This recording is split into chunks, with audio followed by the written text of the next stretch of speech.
Make sure that's right.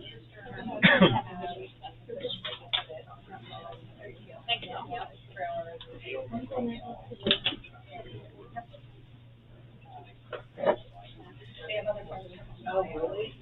That's part of that done.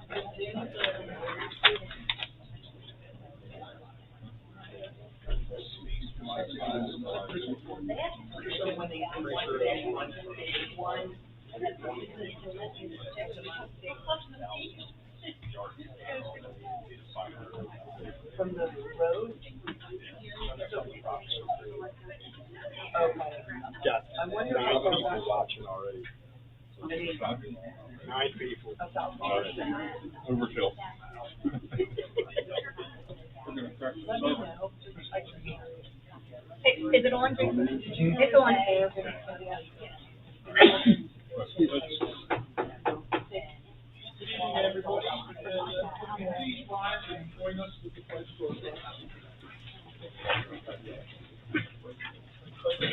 To the flag of the United States of America, and to the republic for which it stands, one nation, under God, indivisible, with liberty and justice for all.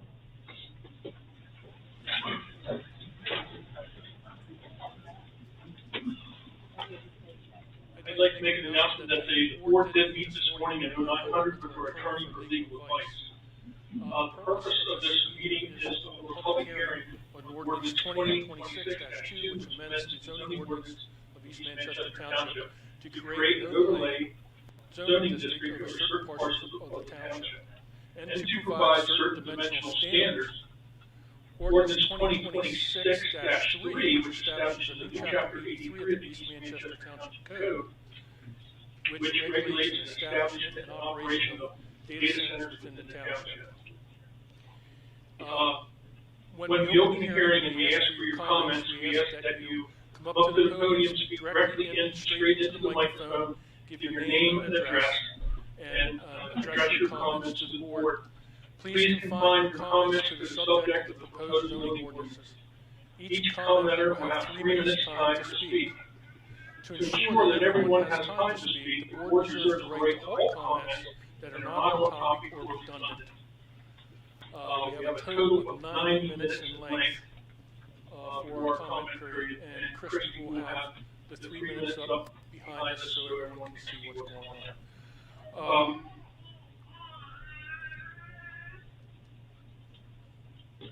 Any other comments you want to make, save your comments related to the ordinance to the end of the public comment, so your comments can go on record. And with that, I'm going to hand over the meeting to our attorney, Andy Miller, to open the hearing.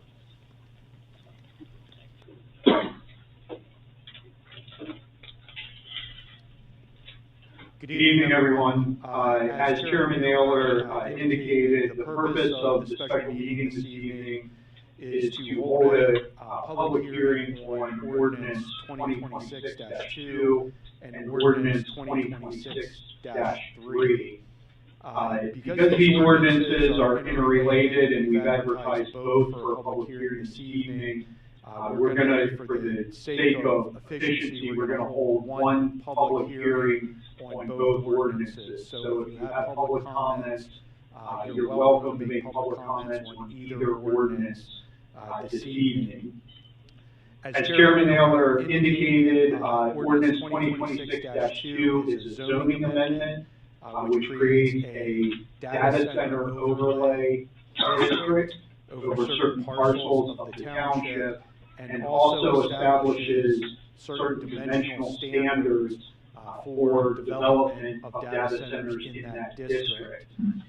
Ordinance 2026-3 is a more extensive ordinance which creates a new chapter of the East Manchester Township Code of Ordinances that regulates the development, establishment, and operation of data centers within the township and within that overlay district. The hearing that we're conducting tonight is required by the municipality's planning code in Pennsylvania prior to adoption of the land use ordinance. So we're conducting that hearing in compliance with the municipality's planning code. There are certain notice requirements for a hearing of this nature, and as a result, notices were mailed to all the landowners within the data center overlay district and to all adjacent landowners on February 26, 2026. A notice of the special meeting this evening, as well as of the public hearing and the intent to consider the two ordinances mentioned, was advertised in your newspaper on March 24th and March 31st. The properties that are being rezoned were posted with notices of the hearing on March 25th and again on April 1st. The East Manchester Township Planning Commission reviewed the proposed ordinances at a public meeting on Tuesday, February 24th, 2026. And at that meeting, they made a motion and recommendation for the township to approve the ordinances. The York County Planning Commission also reviewed the ordinances and issued a staff report on March 18, 2026. Which is also considered part of the record for the ordinance proceedings this evening. The York County Planning Commission recommendation was against adoption of the ordinance on the basis that it's not consistent with the township's future land use map and the York County growth area according to the York County Planning Commission comprehensive plan. I do note this evening that that comprehensive plan referenced in the York County Planning Commission comments for the township was done in 2006, long before data centers existed. We also have and received a few pieces of correspondence, I believe, from residents of the township, and so I'll just ask the manager, Christy Mason, if she could just briefly state what letters were received and make those part of the record as well. We received a letter from, particularly from Alex Snyder, who owns a lot of land in the township, in regards to supporting farmland preservation. And then we received several pieces of correspondence and email, mainly questions regarding what overlays were, or why we can't implement certain regulations, or a lot of actually misguidance on what the intent of this ordinance was. That was generally the gist of it, besides the requests that we've gotten months ago from a couple of different property owners, York Farmers Bank and the Bitzers and the Lowe's, which were formal requests to consider their properties for the overlay district. And then otherwise, that's it, and they'll be kept for the public record with the file. Thank you. And the township has, as many of you know, held multiple public meetings to discuss these ordinances. I believe there were 2 joint meetings with the Township Planning Commission to discuss the ordinances, and they posted a lot of information on their website and responses to questions submitted by township residents. The public hearing, as we get started tonight, the public hearing will be conducted according to the township rules and regulations for public meetings, which is a policy that's in place with the township already and has been used in past public hearings. Comments will have to be made at the microphone in the center aisle. The stenographer is making a transcript this evening, and she's sitting at the end of the table. She can only make a transcript if you speak clearly and loudly into the microphone so she can hear everything. And also, it's very important, she can't make a transcript if multiple people are talking at one time. So one person at a time, I'm sure she'll stop you if there's a problem, but we suggest that it be orderly and clear so that you can make the transcript. This evening, only residents and taxpayers will be allowed to make public comments. Each person making comments should state your name and address prior to making comments. We ask that you be professional in making comments, not be repetitive or redundant with other comments that were made, and refrain from any personal attacks, disruptive comments, or arguing with each other in the meeting. We also ask that you keep your comments to the ordinances that have been advertised for this evening and are part of the agenda. And tonight is not the time for talking about other things related to the township. You can do that at the public meeting, the regular public meeting for the supervisors next Tuesday. Comments will be limited per the policy to 3 minutes per person. The chairman will make the ultimate decision whether or not comments can extend beyond that, but generally we'll try to limit it to that. And we've allotted 90 minutes for the hearing this evening, so we'd like to get all the public comments in that time if we can. So as we move into the public hearing, we'd first like to have Supervisor Orr just give a brief PowerPoint presentation to recap for anyone who's new, where we are in the process and how we got here this evening. So I'll turn it over to him at this time. Thank you, Attorney Miller. Yes. If we have, I know we're going to solicit comments, but if you have a specific question that's burning and you need to know, we will capture that and try to address that here in the comment period. Because I don't want to take up time back and forth answering the question, take up other people's time. So we'll try to address it. Thank you. First slide, please. So this is some background. Started these initial discussions back in 2025. The October 25 meeting that we had here, we chose to select a curative amendment resolution. Basically gave us 180 days to put something in place and prevent a developer from showing up at our doorstep and moving forward with the data center under the ordinance that currently exists. That period is coming to an end on April 19th. Next slide. And currently, as I mentioned, there's no specific ordinances that really address data centers. We put things in regarding sound and other things regarding land development, but nothing specific to data center. We know that general consensus is no would be the preferred approach, but no does not protect the township. There's some case law up here that's back in 2022 where somebody was able to go into a township and in essence break through their ordinances and kind of have their way with the township, so to speak. Looking at industrial was mentioned, and at the time, the important fact there was that the current industrial land is under development. And picking that would create a potential issue for a developer to come in and again, have their way with the township because that land is already under development. Unfortunately, the remaining open land in the township does have to be agricultural.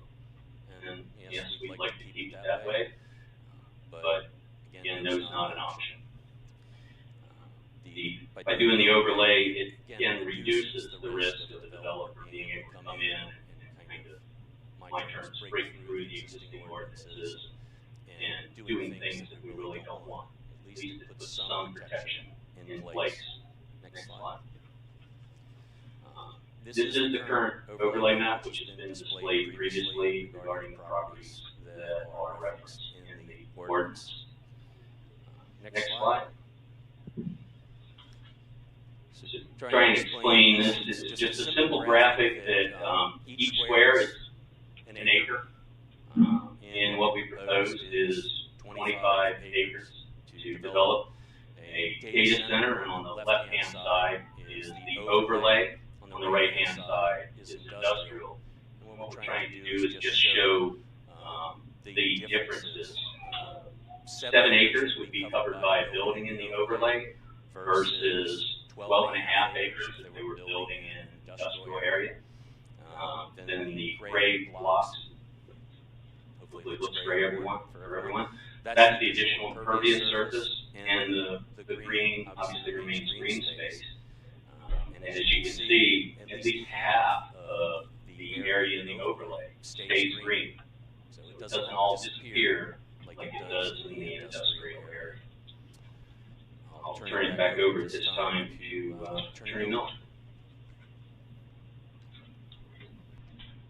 So we just wanted to review as well, there were 2 changes, and one in each ordinance since the Planning Commission review.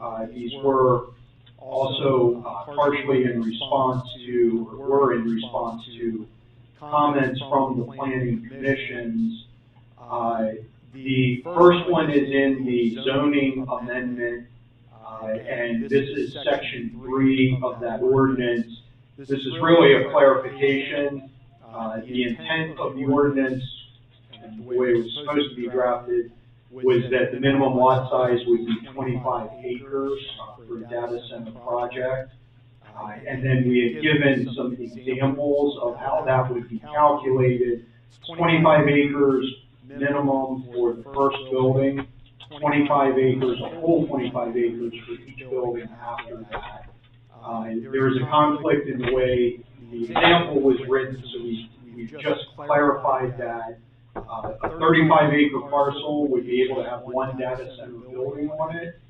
A 105-acre parcel would be able to have 4 data center buildings, so 1 for each 25 acres in that 105-acre parcel. So we just wanted to make that correction to be clear on that point. And then the next slide.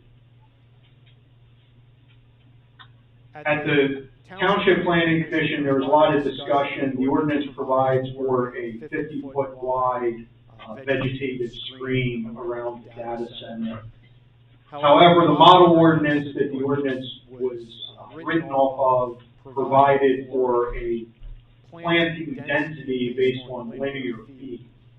And there was concern that because it's a 50-foot wide buffer area and you only have a linear foot planting requirement, that the plants could be spaced out so much that they wouldn't provide adequate screening. So the recommendation from the Township Planning Commission was to make it a square foot density requirement. In other words, a number of plants per square foot within the buffer area. So we did that. The original version that we sent to your county planning commission after that planning commission meeting, we just converted linear to square feet.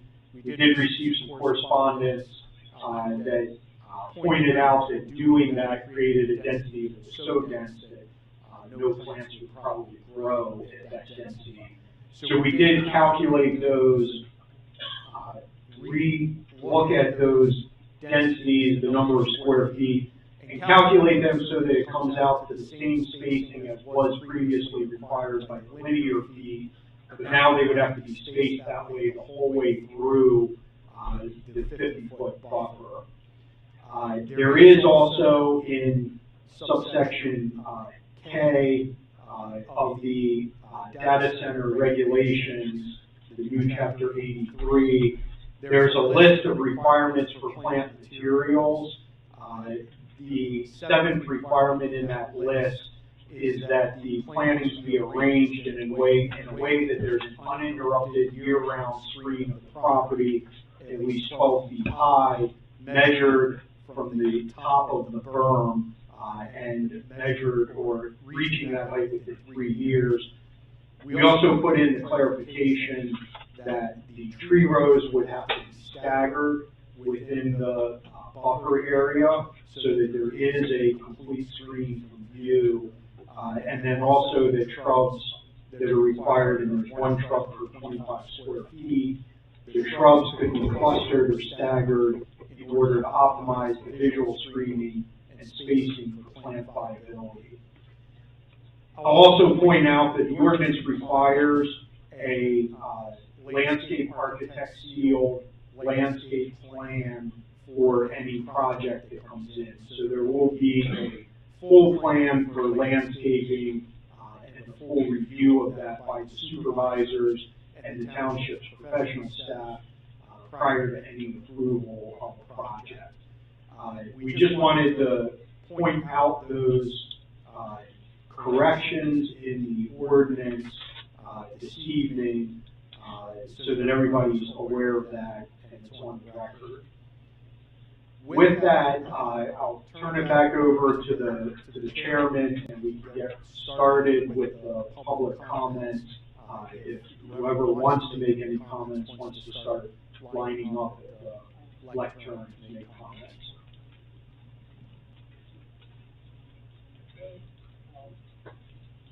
Now it's time for comments. We'll open the hearing at 6:21 p.m.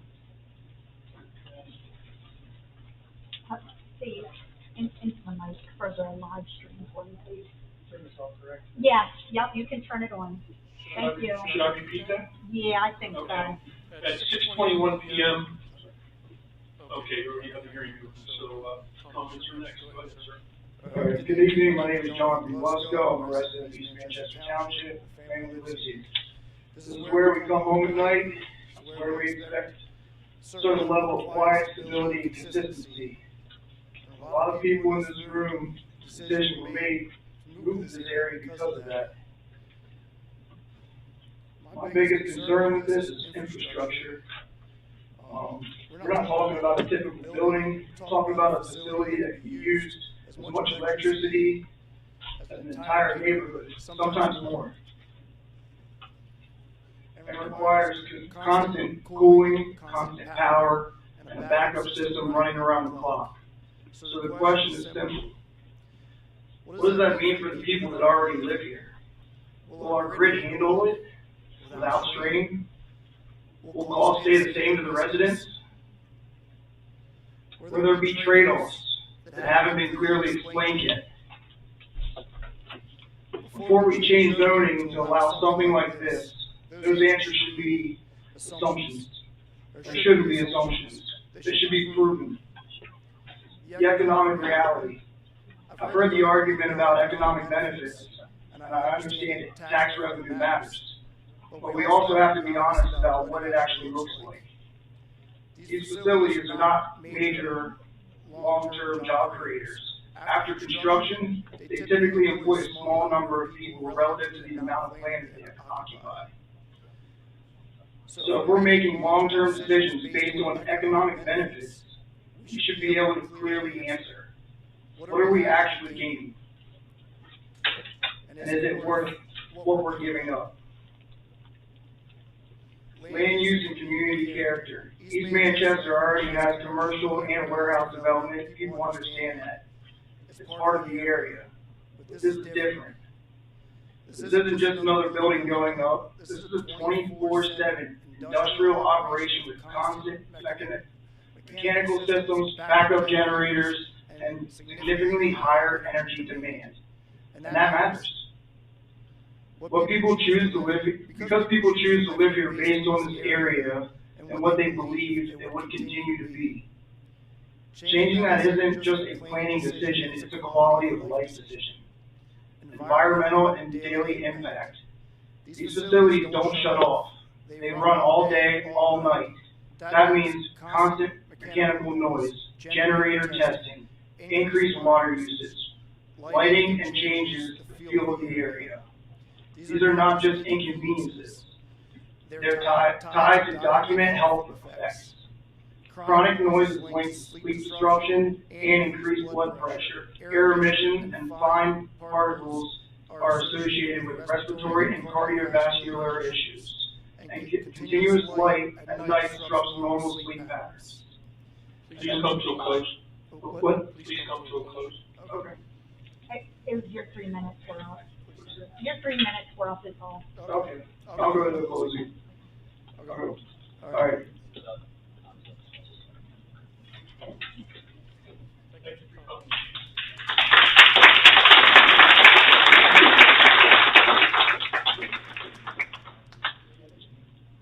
Good evening. My name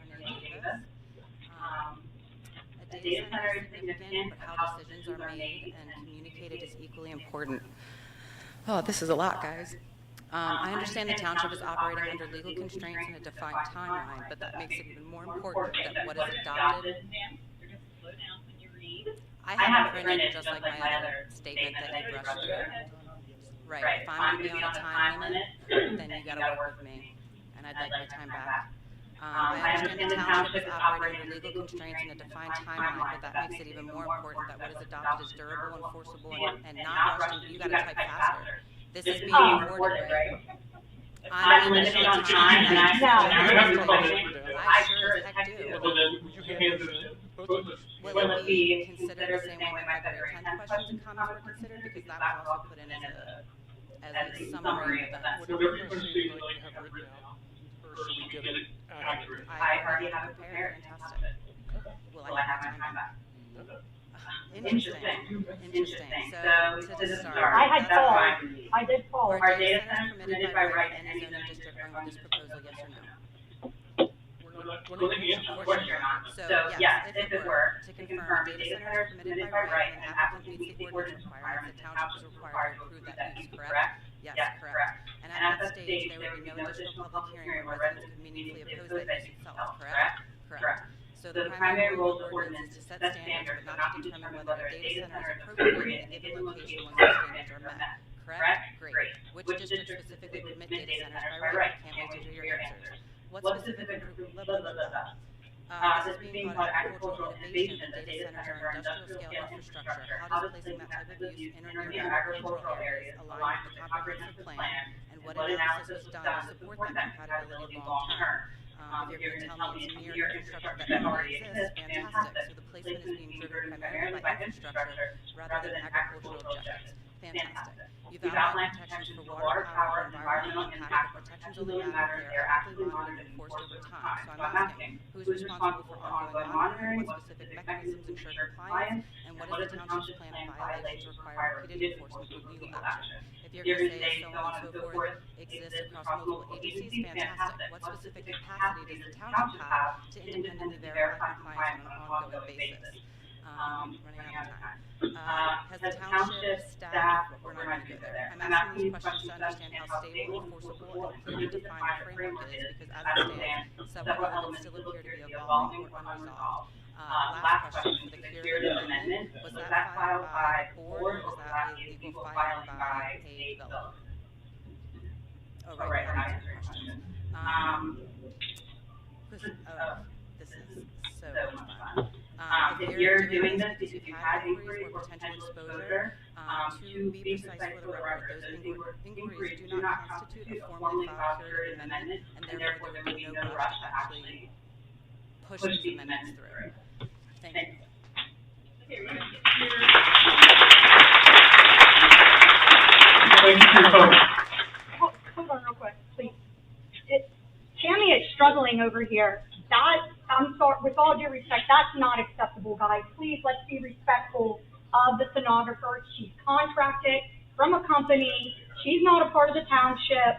We need to set, you can submit your stuff. Please do not. Thank you. Otherwise, it's okay, Tammy. If you're not catching something, then they're losing out on it going for the public record, then that's on them.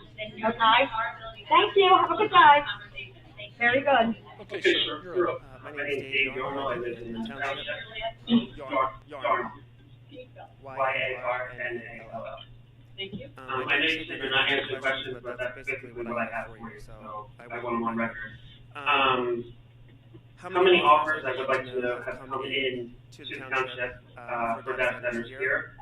How is the township supposed to benefit from these data centers? I don't see benefit at all, just an annoyance. How are you protecting us as residents here in terms of our water quality, electric bills going up, radiation?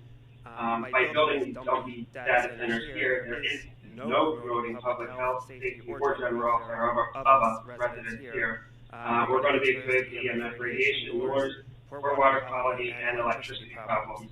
And then I also would like to say for the record, since we were not aware of this as residents, who exactly on the board is for these data centers and who is against them? So with a show of hands who's here tonight, I'd like to know, please. I mean, the issue is just zoning regulations. I'm sorry. We're writing pertinent questions down for later that need to be. Right, no, I- Yeah, I got that's it. why I got Okay. you. Yep. The The board board is going to deliberate and will address those questions once the public comment is done. We want to get through the public comment, and then they will deliberate, address them, and take those into consideration. And one more thing to say, just don't forget, those that are for it, elections are coming around, so your time up there is very, very limited.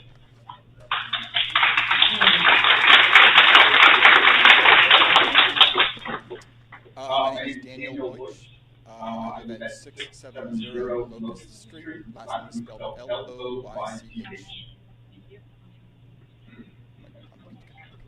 My fellow members of this community, I am here tonight because once again I feel as if our voices are being ignored. We've come to this board meeting after meeting, asking that the future of East Manchester Township not be sold for 30 pieces of silver, and yet as we sit here, I have a sinking feeling that this is all performative and the outcome has already been decided. We have asked over and over for the board seriously evaluate alternatives. Bruner Island is an obvious option for a data center. The board claims that there is no room there. Has the township even talked to Town Energy to explore this option? I'm going to bet the answer is no.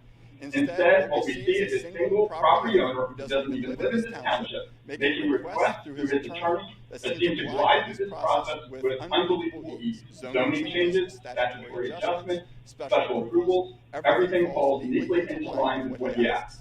I want to make sure everyone here knows what happened at the meeting of January 20th. After hours of discussion of this project and many assurances from these commissioners, how they want to make sure that they have control over any project that is built, the landowner's attorney got up in about 30 seconds, asked for zoning to change from special exception to by right. And just like that, the ordinance changed by the next meeting. We had 12 people stand up to talk about what we as a community wanted.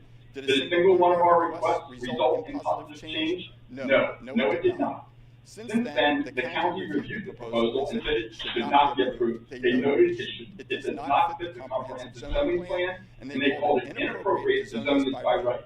In every meeting I've attended, I've heard about the mistakes made when the industrial zoning was implemented, how development went contrary to expectations. If this goes through, it will confirm that we've learned nothing. It will confirm that the board is willing to give developers a blank check and the ability to avoid public hearings. We are not asking for special treatment. We are asking for you to do better than what the board did with the proliferation of industrial warehouse around the township that overrun half the township. Have the decency to preserve what's left. We want fairness, transparency, and a real evaluation of alternatives that actually serve the long-term interests of East Manchester Township. I want to be very clear, if this moves forward the way it is headed, this does not end tonight. Litigation will happen, people will stay involved, people will pay attention, we will make sure that every voter remembers how this decision was made at every election going forward. I urge this board to reconsider, to take seriously and to prove that the voice of this community actually matters, because right now, a lot of people here and those who are watching have serious doubts.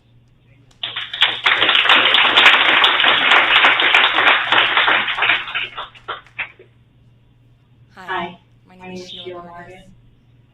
Do you need my address? 349 North Main Street. So, I'm really concerned. I don't understand something. I just want to be clear. So this property that we're talking about is like 300 acres.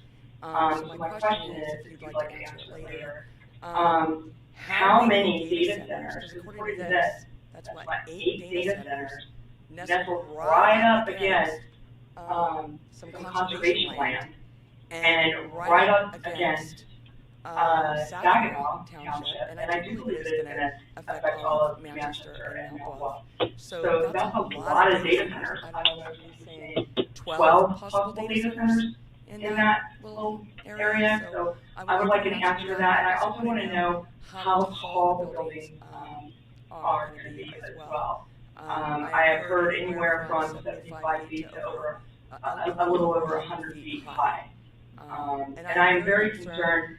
I don't understand either why that gentleman said something about Bruner Island, and that's what I think. Why not send it over there? I don't understand why we are going through the, hoops to get this in. You guys are trying to do your job. I appreciate your diligence, but it still is a concern. Turning agricultural land over to these guys, I think it's just going to open the door. And then once we do that, we're going to have to do that everywhere. So that is a major concern for me. And also, I think that also the vibration is a big concern. So I don't know that those bushes are going to be able to prevent that from going through. So if you guys could address that also, I'd really appreciate it.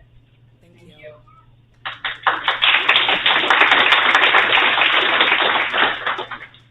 Mike Schreifer, 205 Laurel Drive. Just want to say, y'all probably know who I am. Spell your last name. Oh, yeah, it's fun. SCHRIEFER. So, sure, a lot of people here know who I am and how all this thing started. Very adamant against it. I've spent hundreds of hours researching this. Okay? And I think I love your emotion. I don't envy your guys' position. This is a bad position for everybody to be in. But we have to be mindful of the laws. We also need to be mindful of making this ordinance as strict as possible. So I think there are some things in that ordinance that we can do to ease some of the pain for people. If we can make the setbacks further back, whatever we can get away with is what we should try. Right? For those who don't understand, we can't say no. It's fact. I've been through every legal thing in the state of Pennsylvania, MPC, you name it. We can't say no. The problem we have is we have small township fighting state government that wants these things.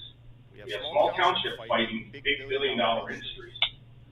We can't fight that together as a board and a township with 60 people. We need more people to start saying things. If you guys want any kind of moratorium on these, it's got to go past the board of supervisors because they can't do anything. And that's facts. So let's work. We got to work together. By law, we cannot do anything. We can't. And if you can, post it online and I'll read it. So let's think about that and work together. But on the ordinance side, we have time to edit before it's finalized. No, Mike. But it can be changed later. We can change it down the road. So it's a living document, we can change it as we go. But let's just keep it open communication, work together. I'm not part of this side, part of that side, in the middle where the facts are. We have to be educated when we talk about this. I feel all your pain. I don't want the damn thing here either. But we as a township actually have an ordinance when 25, 50, 75 other townships don't, and they can get railroaded without it. So think about that positive. We actually have something. It's not perfect. We're never going to make everybody happy. But as a whole township, at least we have some kind of protections to build on. That's all I got. Thank you. Thank you for being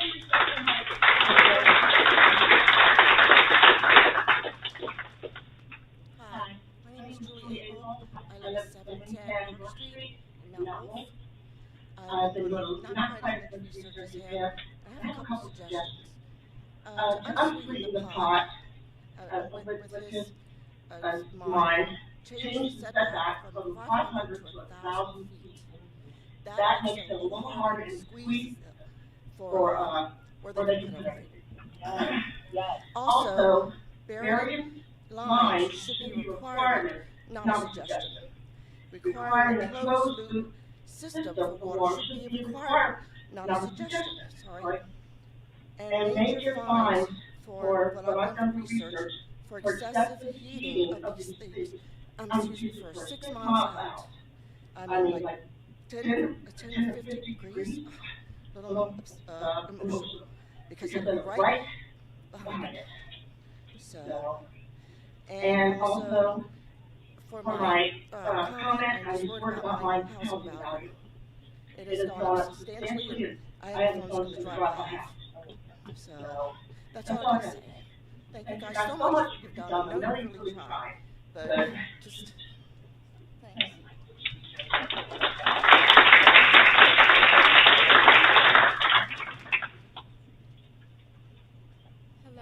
name is Courtney Fixmer. I live at 785 Locust Street. Fixmer, F-I-X-M-E-R.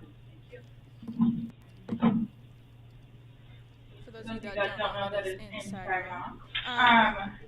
We did go over, me and my family have gone over everything you guys have put in the ordinance so far. This is a very frustrating situation for everybody involved. I do want to thank you guys for the parts where you were very, very strict. I think the decommissioning was what it was called. I did appreciate that in the ordinance. I think that part's important.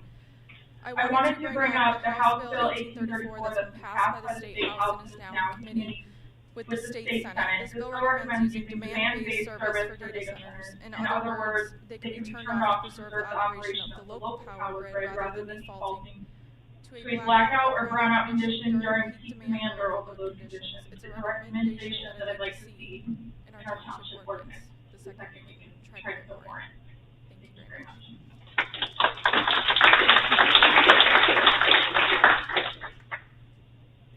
Good evening, Angela Boyce, 670 Locust Street in Saginaw, up on the hill overlooking where this is supposed to go. Not the view that I anticipated when I bought my house 20-some years ago and moved here from Maryland. We specifically chose living in Saginaw because of great location, doesn't take me long to get anywhere, but has that rural feel that I grew up with on a dairy farm in northern PA. And I'm losing it now. My property values. We have investment land plus our own property. That was supposed to be inheritance for our children. It's going to shrink. It's going to go down the drain. I have headaches frequently. What on earth is this ongoing sound that never turns off and vibration going to do health-wise for the people that are living in that neighborhood? I feel like there's not been enough study done to consider the impact on the local citizens that are living there. I mean, we're all paying our taxes. We're all living well together.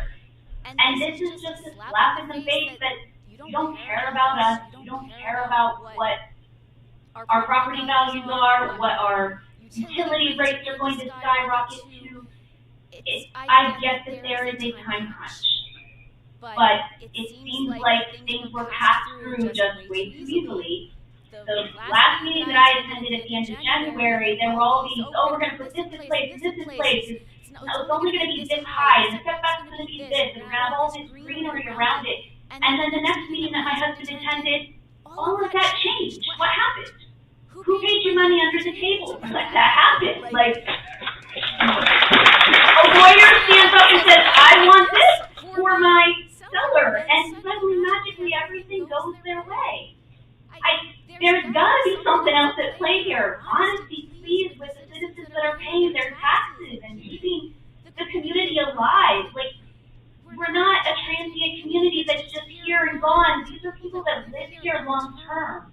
They're raising their families here. And this is just gonna be a hardship for everybody, and people say, fine, go sell, live somewhere else where there's no data centers. How can I do that when my property values are going to drop? There's just a lot of other considerations. Why on earth do they need 300 acres? That's 12 data centers if they want to push it. Why do we need to allow them that much? I guess that there needs to be, a significant portion so that we can't say, oh, it's spot zoning, and they can come back and get us through that. But really, we need to give them 300 acres? That full amount? Whose pocket is being lined there for that? Like, it just doesn't make sense to me. So I'm just asking for more time and consideration for the residents that are going to have to put up with not only the construction and the noise and everything that's going on.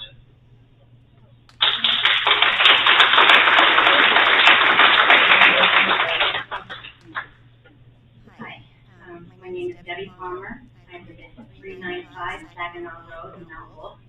I am also on the mountain, and I look at that all day. And we're not very happy about it, of course, and we're just sick about it. But I have 3 questions tonight, and I know that you're not going to answer them now, but maybe you can think about them when you go home tonight. One is, where has the integrity for humanity gone with peace.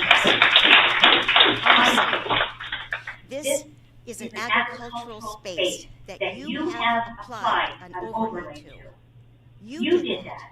Otherwise, they wouldn't even be looking at this place. It's unacceptable. So there.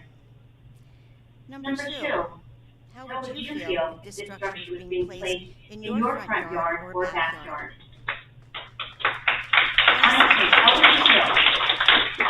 And also, number three is, who's going to help us when the ramifications from the structure start happening to us over there? We're on well water, we have to listen to the noise.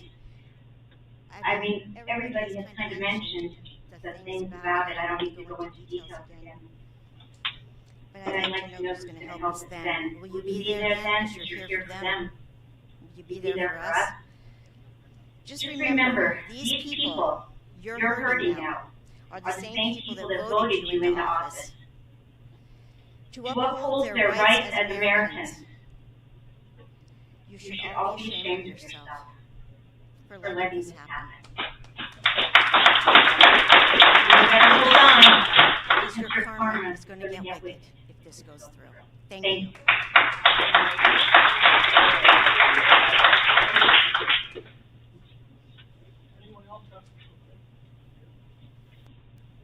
Deb Bylaw, 3700. I'm sorry, say your name.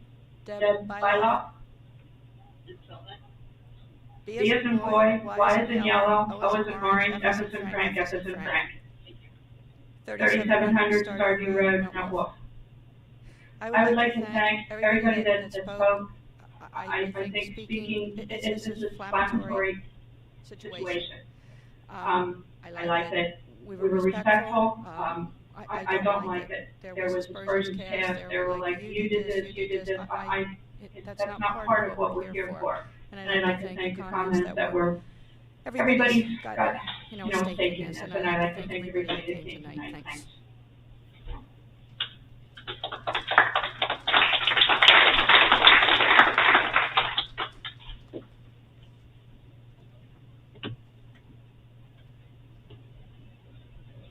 Doug Dickey, 810 York Street, East Manchester. I believe some of the concern was for spot zoning. Seems to me to pick the spot. There's other properties in the town, behind the town hall, along other roads that are certainly possibilities. Why isn't this overlay over the whole town, as opposed to just the property behind my house?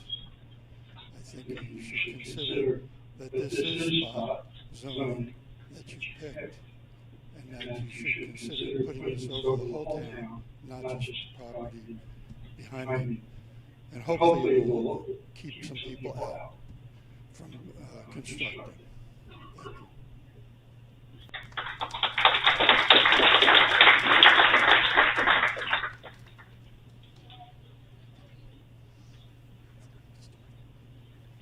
Cheryl Kleinist, 84th Street, the Village of Saginaw. I've lived here for 24 years.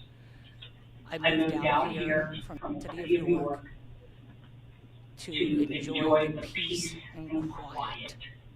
I don't want to listen to humming or buzzing 24/7.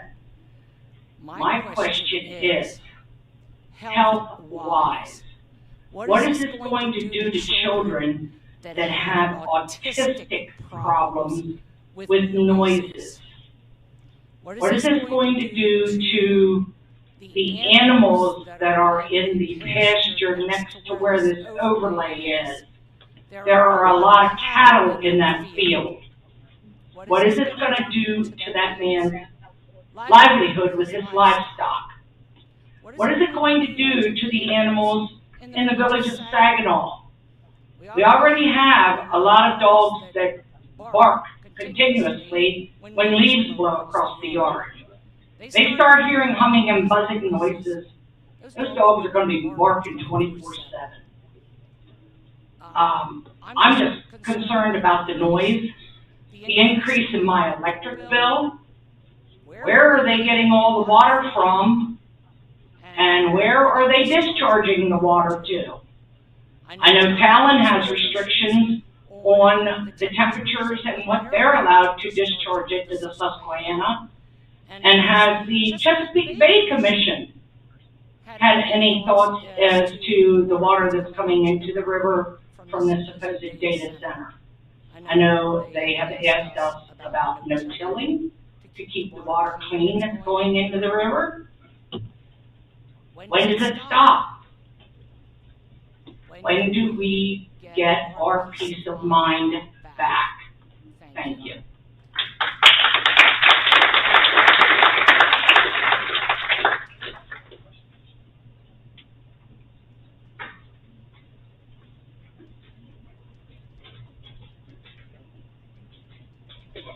Sorry.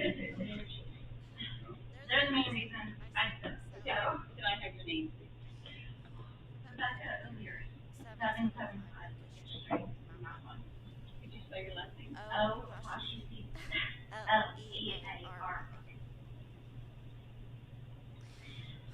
Sorry, I'm listening on speaking tonight. But we live in Saginaw as well, and we moved here 6 years ago. This is where we want to raise our family. We have 5 kids now. We don't have a big property, but what we do have, we really invested in fruit trees, fruit bushes, things that are going to provide for our family year after year, and it's frustrating. It's frustrating that we moved to an area that was beautiful, peaceful, and it's changed, and there's nothing we can do. The man that lived here said that we can't say no, why not? That's what I don't understand. How do we as the little people stand up and say, why not? This is ridiculous. 6 years, we've lived here 6 years, we've had peace. This isn't just gonna pollute our air, it's polluting our way of life, it's polluting our peace. And now we wanna move as such a big family, like how's this gonna hurt our property value? Things that we've already put so much into and invested, and we love this area, we love the community. And we moved out here because it was beautiful, and it was peaceful, and it was farmland. And you're trying to industrialize it. Why? I just don't understand. Nobody here wants this. I don't think I've heard one person say that they want this. Why do we not have a say in it? I just don't understand. It's right beside the park where our kids play. You guys realize that? Have you been there to the area and realize it's right beside the park? Do you not care about what you're doing to our families? Shame on you. Shame on you.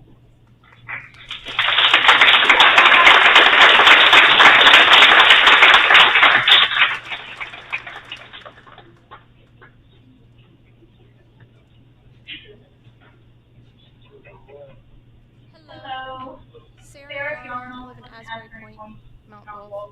I wasn't planning on speaking, but I'm sitting here listening to everybody's comments, and data centers is becoming a hot topic right now in the United States. If you're plugged into it, you can see this is proof that you guys are aware of the issues, of all of our concerns. And I think the reason I'm shocked by the turnout, and I'm thinking, why are people not showing up? Well, it's already been decided for us. People have no more fight left because you guys have said, we can't say no, we can't say no, we can't say no. And we do not understand. One person in here, maybe two, understands as far as the little people. But it's discouraging. The whole township is discouraged. This is why people have said elections are coming up. This is why people are thinking, well, what can we do? Get the people out that have done this. So, you guys are not hearing us. And if you are hearing us, you're not listening. And if you're listening, you just don't care. And this is what most of us feel, is that you don't care. And some people have stopped showing up because you don't care. And, you can sit there and say, well, if you want to have a voice, you need to show up to the meetings. People have shown up. People have talked. People have been cut off from talking. People's written papers that they've given you have not actually gone into it. Let's just stop the charades and be real with one another. You don't really care. It is all about money. And you can say, interest, the health and safety and well-being of the residents. There are lots of things in here that do not do that.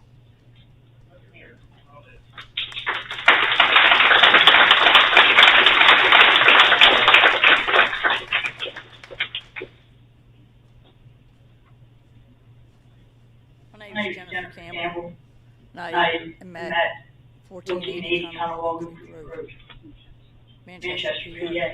I'm stuck in between two AI buildings. One that's going in this township, and literally one that is butted up against my property, out Ridge Road.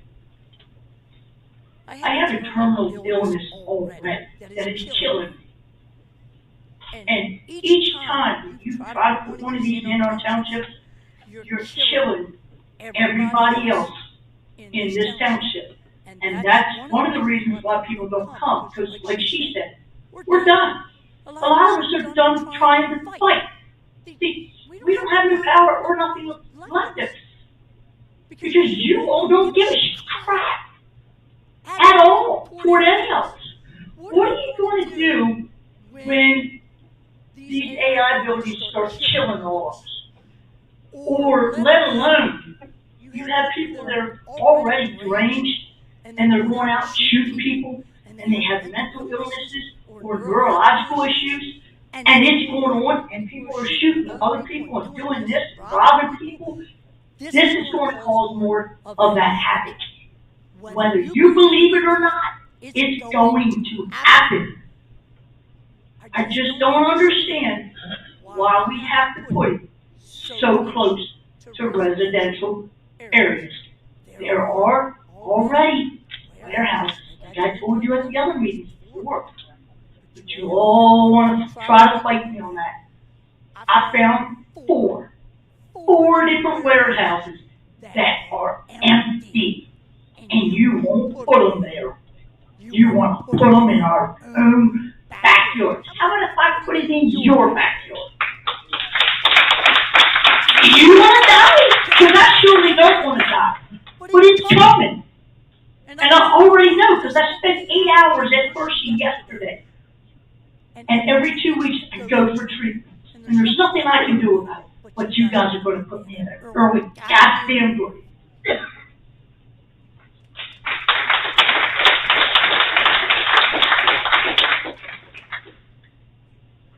My name is Connie Naylor. I live at 1070 Naylor Extended, Manchester. And I just want to say that I lived in East Manchester Township for 65 years of my life in a rural area. We do have a backyard warehouse. And I want to say that I am very much a witness to a person who has put time endlessly into making sure that decisions are made for all of you. And the threats of saying that people that sit out front don't care is not true. Sleepless nights, many hours spent that could be spent with their families is being spent making decisions for you. Thank you.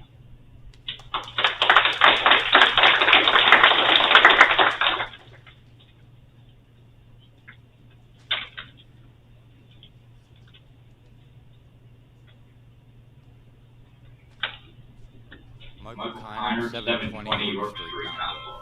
This is literally in my backyard. I mean, I can do it all. My biggest concern is, I mean, it's not even very my concern because I'm getting the hell out. But for people who are on wells and they go dry and they have to go to city water, whose hands is that? Is it the homeowner? Is it the township? Or is it going to be the data center people? Most of the homes there are older homes. And if it does have the vibration that everybody says it does, and I don't know that for sure, that never fell into F1, what's it do to the foundations of these people's homes? And the underground piping and stuff of these older homes. I mean, that's a big concern. The electric bill's tripling, doubling, whatever it does. I mean, who's picking up the tab for that? A lot of people, you know, it's a struggle day in, day out for some of them. And somebody should be doing something if the electric bills do triple, double, whatever it does. Picking up the tab, not the homeowner. I mean, a lot of these people here, they moved there the same reason I did, because it's peaceful. We moved there 2 years ago, bought one of the worst houses in the damn neighborhood, and stuck a shitload of money into it. We're not done yet, and now I'm going to be moving out. I don't even get to enjoy it. You know, it's quiet, it's peaceful, the deer are abundant, and animals out there. It's crazy how peaceful it is over there. And now it's going to be destroyed. But that's pretty much all I have. Thanks.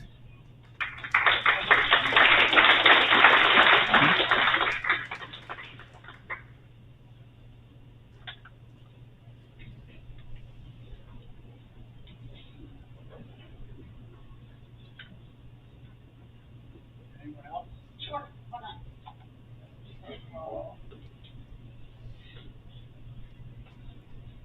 Hello.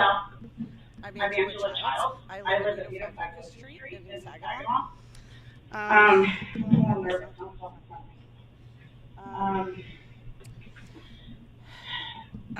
a lot of talks with a lot of people. And my question is, this is literally going a stone's throw from where I live. I have a few questions, like how it's going to affect the environment. Like a lot of people do. The environment, the water usage. I talked to, I don't remember her name. Christy, thank you. Sorry for that. I had a long chat with her the other day. And there was some information about some of the utilities could be lessened, possibly, due to them moving in. Now that would be a plus, but no, that's not what I said. That's not what you said? Taxes. Everyone keeps saying taxes will go up, and that's not likely. Okay. Utilities, they're already going up. It doesn't matter where one of those things go. Gotcha. Okay. Yeah. Moving on. My main concern is the environment. And it's quiet. Becca, she's my neighbor. She had mentioned something to me one day about the Saginaw Hum. And if you live down there, you know it's so quiet. Once in a while, you have a train go by, or, you know, PP&L, we already have that going on. And then the hydro plant, they're already affecting the environment down there. They closed down the duck pond, the wetlands down there, they closed all that stuff down there. Why? Don't know. How about all the fish that have risen up, you know, because of issues down there. I've lived here 22 years, like I said, so I've seen a lot of stuff going on. What kind of impact is that going to have to everything that's going on around there? And like she mentioned, right across the street from the park, basically. And I'm disgusted that I don't know who the gentlemen are specifically, vice chairman, chairman, solicitor, supervisor.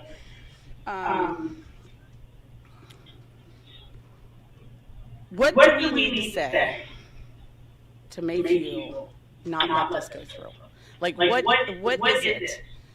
You know, all these people are here and they don't want this. You know, it's I'm not counting. A bunch of us against 4. That makes a decision, is that correct? I'm just curious. Oh, I'm out of time. That's too bad. Okay. Hmm? Yeah, who actually makes the decision? The three of you. Can I have your opinion on what you think? Do you want this to go in? Do you live down there? Okay.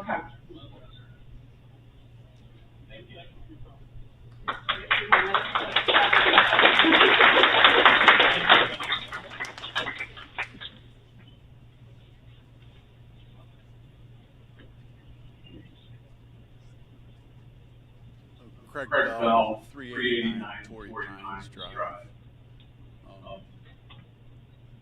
mirror some of the comments. I guess not asked to, but I know a lot of people are just tired of showing up here, don't have the time to come here 2 or 3 times a week, read, what's going on with the township.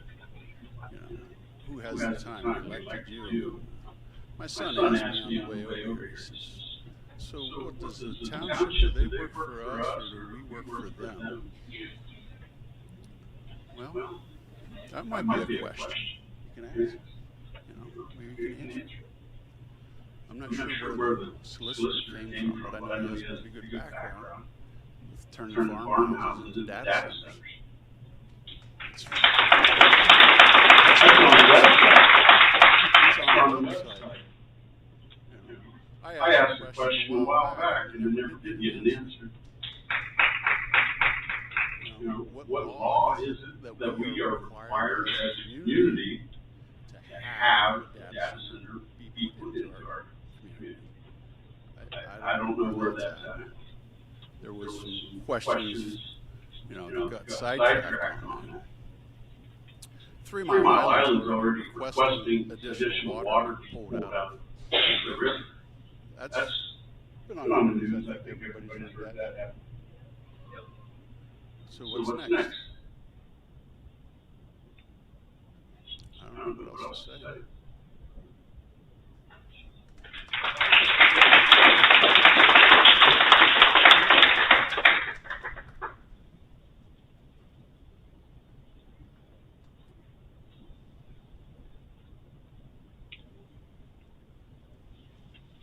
My name is Deb Aldrich, A-L-D-R-I-C-H, Rich, like we're also retired, so my main concern, do you need my address, 4971 North Sherman Street extended, so I can see the township building from where I live.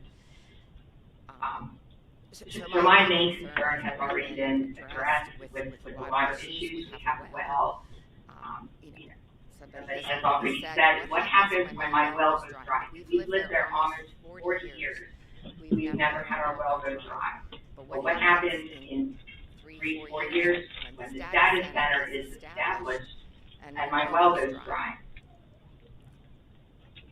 And there's not going to be any way to prove that it's from the data center, but it is from the data center. I'm also concerned about the light. People in Mount Wolf actually saw the aurora just a year or 2 years ago. People saw the aurora borealis, and we can sit in our backyard and see stars. I grew up in New York City. I didn't really see many stars when I lived in there. But with that, I can't say that word right, all that light that's going to be down there, it's going to be a glow in the sky. So we're not going to see stuff like that. And I continue to have concerns about wildlife. Where are the deer, the disruption to their habitat? Raccoons. We never had raccoons in our yard until about 5-6 years ago. And we started getting raccoons. Why? Because of all the development. That's all I have to say. Thank you for letting me speak.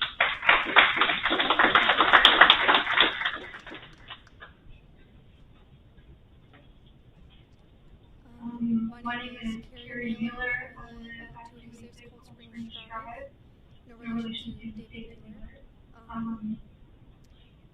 I know you guys are taking questions, and you wouldn't even raise your hand when asked if you are in support of the data center. So would the people in the room please raise your hands if you are in support of the data center?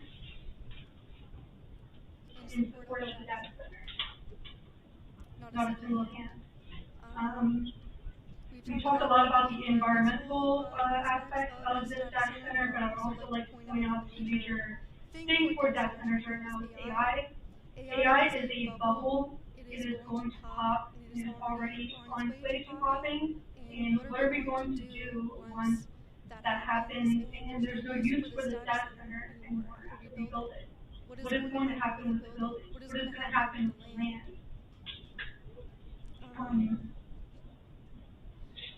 There's a lot of companies that are just paying each other to make it seem like AI is a great thing and that these data centers are a great thing, and that is not true.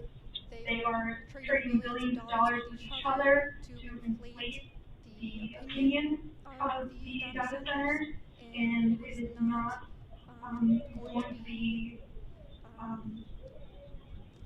it is not going to continue being a good thing for us. It never is going to be a good thing for us.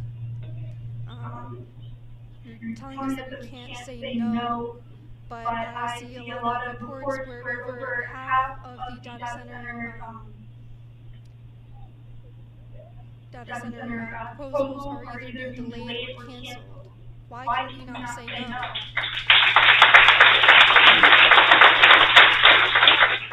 And if we can't say no, will you do everything you can to delay it until we can say no? Because I don't believe that we can't just say no.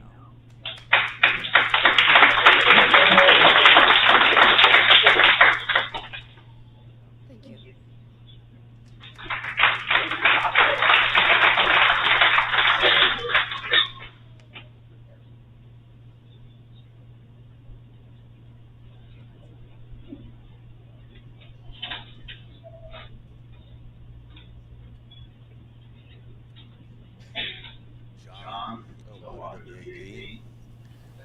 OWAD, OWAD, 1050, Wago, WAGO Road. I have a lot of respect for the job. I think you're all very intelligent and so forth. I would like to see you all put something in there in the specification that would make it extremely difficult for them to build the plant where they want to build. I can't believe there's got to be something you can do there. You know what I mean? A little something would just deter them.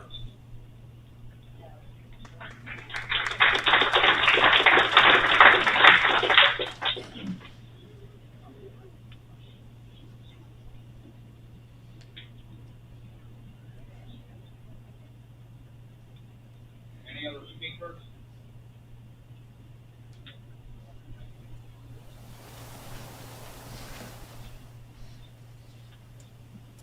Malia Wortman, 215 High Street. I wasn't planning to speak, but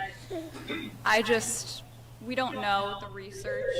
Data centers have not been around long enough for us to have a really good grasp on the long-term effects of them. As a young mom, raising her young family here, and hoping to stay in the area,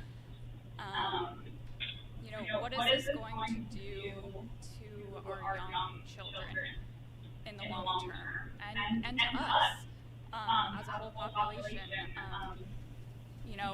The sound, the vibration, the light, the air pollution, all of that. We don't know the long-term effects, and if it causes cancer or causes, autism or anything like that. So I have all of the exact same concerns as everybody else does. Our property value is going down, just the environmental effects and everything, but also just our long-term health effects. We don't know what these things are going to do to us, and just preserving and protecting our children and the future of, this community. I'm really afraid for that, and I don't want to see my kids playing in the playground and a data center being, however many 1,000 feet away from them, they're looking at it and stuff.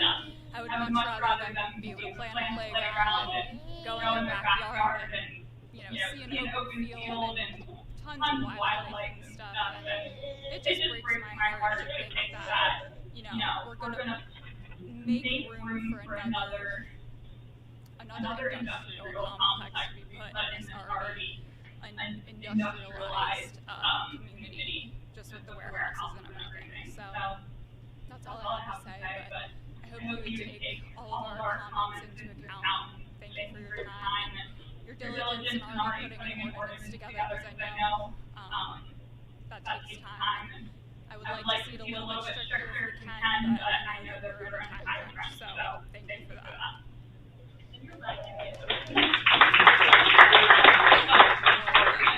W-O-R-T-M-A-N. Wortman, W-O-R-T-M-A-N.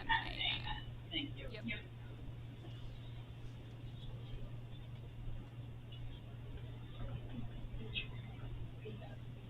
Anyone else?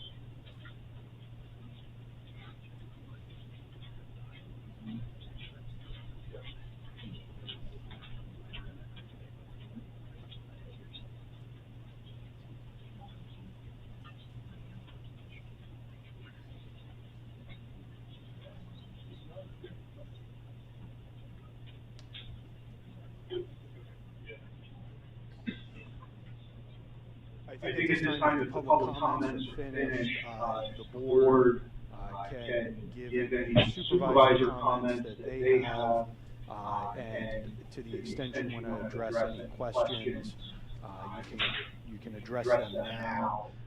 I have a list of legal questions that were asked, and I'm happy to address those whenever you want me to do that. So I guess to start off, there have been a lot of comments made that why can't the board just say no? And I want to be very clear about this. This is a direct quote from a 2022 Pennsylvania Supreme Court case, which is the law that governs this board. A zoning ordinance that excludes a legitimate use of land may be found unconstitutionally exclusionary. Such zoning ordinances are either de jure or de facto exclusionary. De jure exclusion occurs when the ordinance on its face totally excludes a use. De facto exclusion exists if, as applied, an ordinance appears to permit a use, but under such conditions that the use cannot in fact be accomplished. This was just from a few years ago, and this is the mandate on this township and on this board. It's clear from the Pennsylvania Supreme Court that this board can't just keep an ordinance or write an ordinance that does not provide for the use or excludes it entirely. We also can't create an ordinance that is so burdensome on a developer that it's effectively impossible to develop properly. What we've spent a tremendous amount of time, and I've spent a tremendous amount of time working with this board, and this board has spent a tremendous lot of time researching, is how do we regulate as much as we possibly can without crossing those lines where the ordinance is just simply thrown out. And I believe in the ordinance we've done that to the best that we can. And we've addressed a lot of the things that people have raised. One of the important ones is grid stability and electricity pricing. I want to be clear about this as well. Those things are regulated by the Pennsylvania PUC and the Federal Energy Regulatory Commission. Those governmental agencies preempt anything that this board can do. This board cannot regulate from a zoning perspective facilities of MedEd, facilities of Columbia Gas, facilities of York Water. One of the considerations that was undertaken in picking the area for this is that there's already high voltage power lines running through that property. If they put this in some other part of the township, high voltage power lines are going to be run to that part of the township, and this board has absolutely no control over where they go or whose property is taken for that to happen. The same thing with water resources. So those things were all taken into consideration in identifying the location of the overlay. This board has no control and has no say in electricity pricing, and we all are at risk for that. We're all going to pay the price of artificial intelligence and of these data centers being built. There's no doubt. But as long as we all carry with us smartphones, use AI constantly, data centers are going to get built and they're going to be needed, and there's no way around that. The ordinance does already address density and height. The maximum height, one of the questions was, what is the maximum height? The maximum height would be 55 feet for a structure in the agricultural district that's part of the overlay. It's not 75 feet or 100 feet. That was actually proposed at one point, and the public said no to that. The board changed it back to the 55 feet. There are provisions in the ordinance that specifically regulate vibrations from the facility. So the board has tried to address that in the ordinance already and included provisions for that. There was discussion of the setbacks, that the setbacks aren't long or aren't big enough for the property. Why can't we go to 1,000? Why can't we go to 1,500?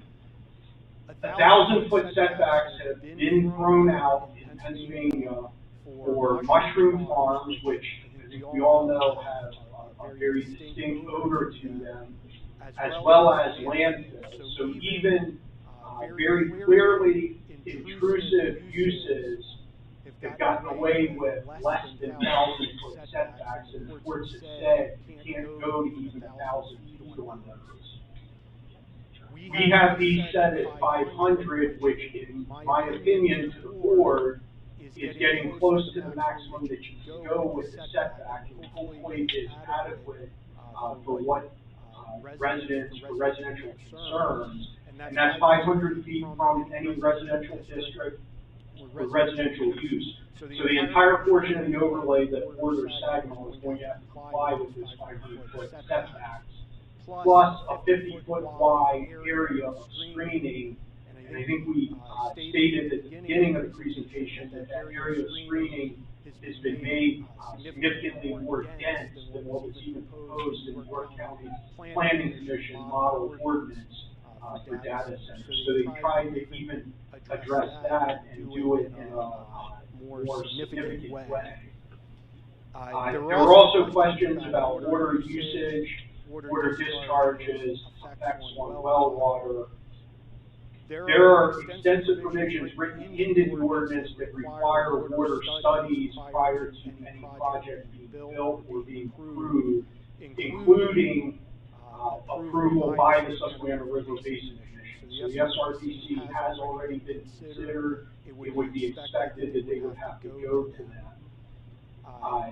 The ordinance also has several pages. I think I just counted them up. I think it's 3 pages of requirements for an environmental impact study that would have to be done with any possible proposal. So that's been addressed, and that addresses things like threatened and endangered species. So it addresses wildlife, it addresses water usage, it addresses vibration, it addresses illumination, it addresses all of those things in the ordinance. So I think just addressing those points, and if anybody reads the ordinance, you'll see there's a lot more than even that in the ordinance. There's extensive sound provisions in the ordinance, requirements for sound studies when a development plan is submitted, sound studies again when a building permit is pulled, and sound studies again after the facility is constructed. So the board's been very careful and deliberate about trying to regulate those things. But again, going back to what I started out saying, what they can't do is just say no to this. The only people who can just say no to this are the federal government and the state government. And people have to take that into consideration when you vote for and you elect those officials in particular. This board is limited to the zoning. They can do what they can do, and they spend a lot of time and a lot of effort into doing it in the best possible way for the people that are here tonight and the rest of the township residents. So with that, we'll turn it over and let the supervisors give their comments now.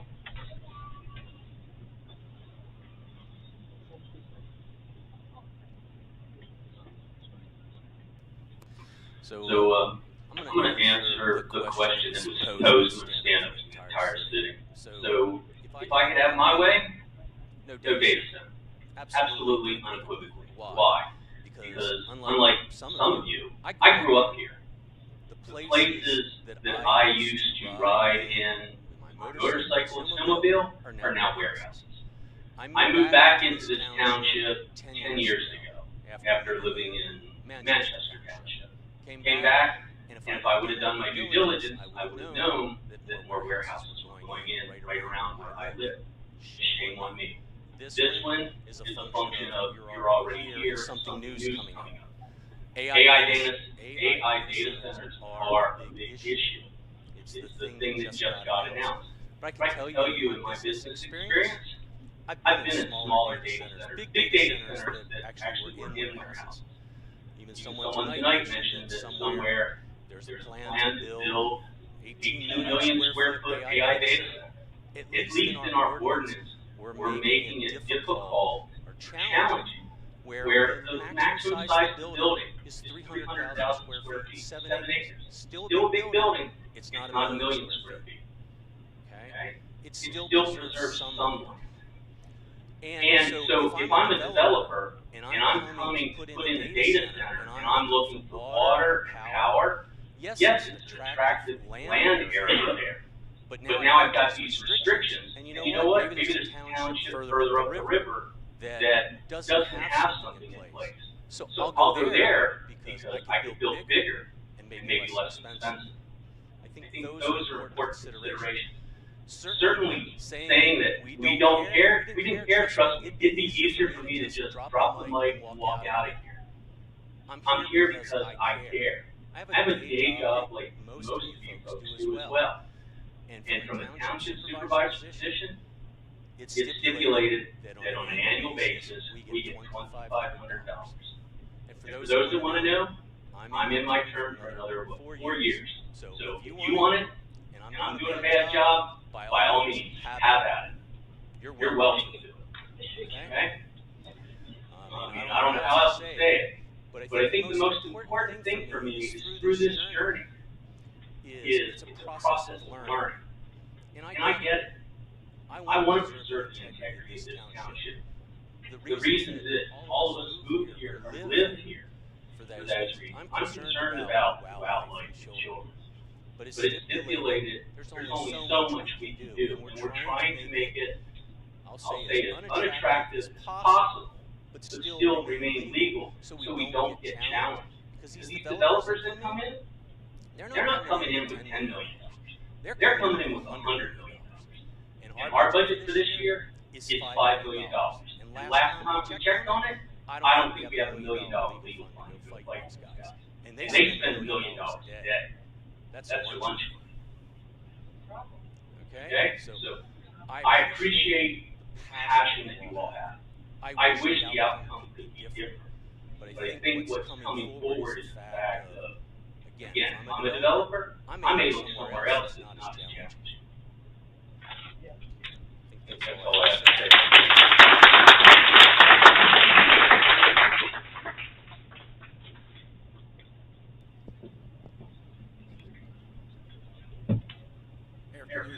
Thank you for showing up and voicing your comments. We appreciate that. I've been around the area since 1977. When I first started the police department, we had one traffic light, that was in the square of Manchester. So I've seen a lot of growth in this area. And never in my wildest dreams did I think the Gross Farm would ever turn into warehouses. That was a 3-generation farm. Never saw that coming. So things change, and we have to adapt to it. I want to share some research and information that I've collected, studied, and looked at to make my decision. I've attended a lot of seminars, webinars, researched online, and talked to other municipalities from all over the country. So to start out with, the Pennsylvania powerhouse of the revolution, Governor Shapiro has made it a mandate, basically, that he wants AI done in the state of Pennsylvania. He wants Pennsylvania to be the leader of this. Pennsylvania is poised to lead the global AI revolution, leveraging over $90 billion in investment pledges by utilizing unique energy resources, world-class academic institutions, skilled workforce. Looking at the power grids, spark high despite why U.S. electricity prices are rising. While electricity prices have risen faster than inflation in 28 states since 2019. The primary driver nationwide is no longer the cost of fuel, but the massive investment required to modernize and harden the aging electrical grid. Poles and wires, this is what MedEd does. They take care of the poles and wires. They don't generate any electricity. The poles and wires have a 50-year lifespan, so you see a lot of that being replaced. Their climate is hardening.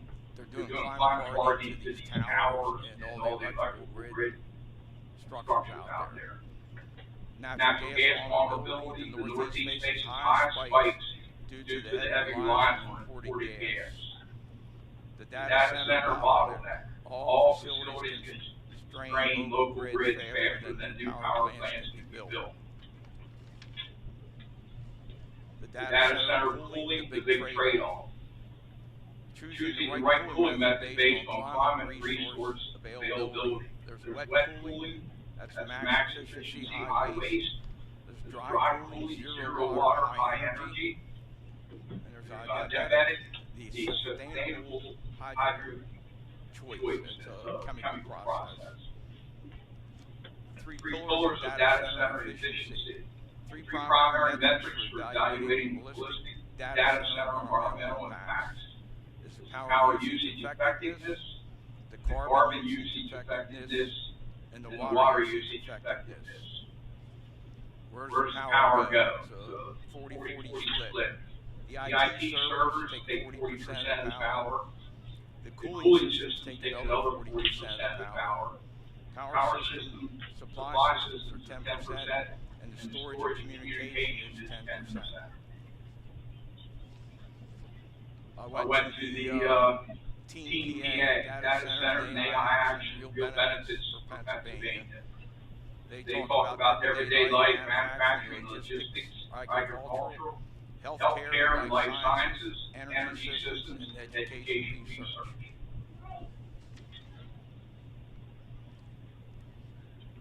Just rhetorically, I'm not asking for show of hands or anything, but has anyone read the executive summary of DC development in your county, the data center development? There's an executive summary,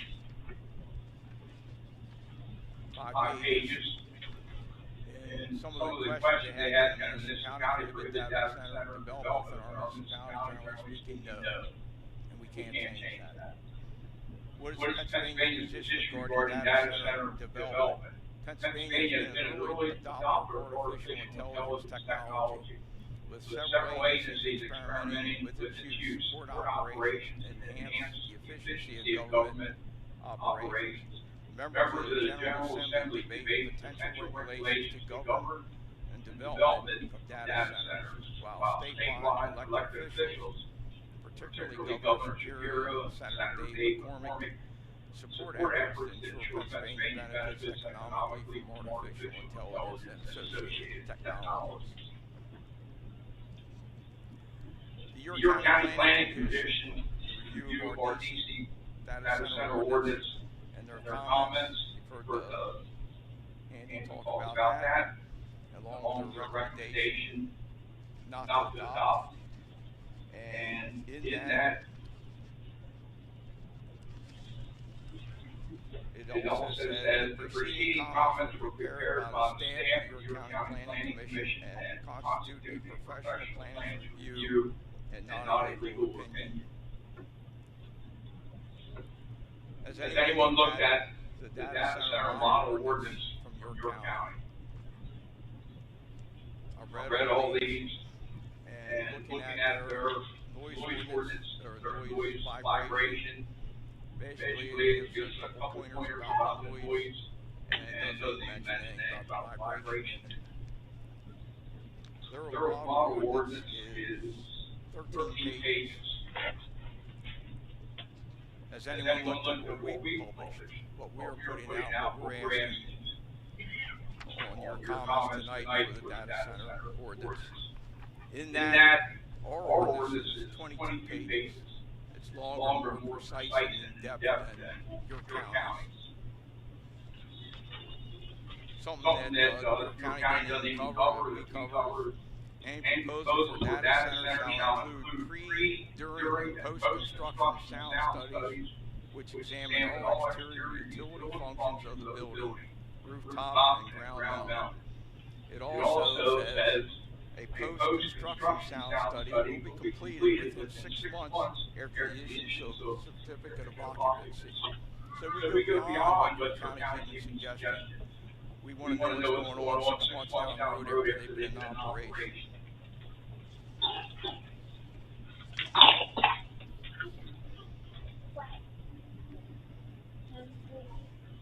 I looked at what other surrounding counties may have. I found Lancaster County, their planning commission did a lot more than our planning commission in your county did. They went as far as identifying municipalities and acreage and size of data centers they could be put in those municipalities. We have not done that in your county, I know. They zoned out 10 acres or more with parcels for that, for their study.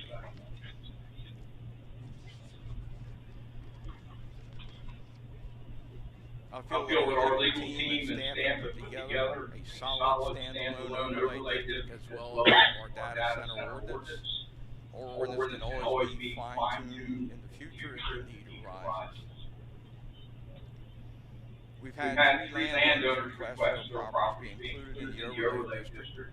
And that's why they're in there, because the request came from them. The first property we looked at prior to those three, actually, we found out they had no legal right of way to get into it. So it was landlocked. We can't do anything with that. And I think that was the cause for us ending up in court because we approved that area with no legal entry to it. We've discussed as well showing a slide on the ag district versus the industrial district. Or industrial land is all built out or currently under obligation with the process of plans coming through for them. And as the slide shows, actually you put on larger data centers and industrial lot than you can in an ag. As was mentioned earlier, we can't control where they get the power from, the water from, but we can surely look at how they're going to get it and bring in documentation that will be provided to them. We've had many comments from the public at our regular meetings as well as special meetings, as well as our joint meetings with the Planning Commission of our township. We've had many comments come in online to our staff. All have been addressed by staff and our legal team. Some comments have been helpful to us in framing our final ordinance. We listen to your comments. If we can make an adjustment due to your comments, we have done so. Now, I'll mention some positive things that come out of having a data center. Of course, everyone talks about the money, but after the construction, which jobs for construction, there's high-paying jobs to run the data center. There's really no strain on our infrastructure. It doesn't put any more kids in the school district, and it could produce tax revenue for the county, for the school district, and our municipality. West Manchester Township, they're getting one of those Briarwood golf courses. I know several requests that they've made with the developer's agreement, and they're going to be taking care of also that data center company is going to be upgrading electric grid system for West Manchester Township in New York City. As we mentioned earlier, Governor Shapiro has made a push for the data center coming to the Commonwealth. How many have read, looked at Senate and House bills? I've been watching these all along, following them. I've talk to our legislators. People need to speak up to the legislators. They're the ones that make the laws that govern us and how what we can do.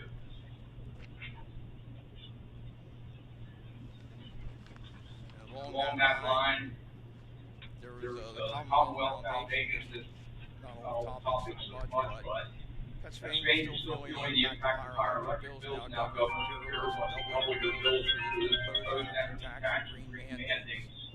With Pennsylvania's vast energy resources, we should be lowering bills, not adding taxes to increase them. The governor's lightning plan pushed more mandates and taxes on Pennsylvania. Consumers will always lose with the plan. There's so much better alternative. By reducing and removing the barriers to building new, affordable energy generation, lawmakers can ensure the rising rates are short-lived. Again, you need to talk to your legislators. We can't do it here at this level. President Trump in the White House met with executives from Google, Microsoft, Meta, Oracle, XAI, and OpenAI, and Amazon. And they've signed a great payer protection pledge.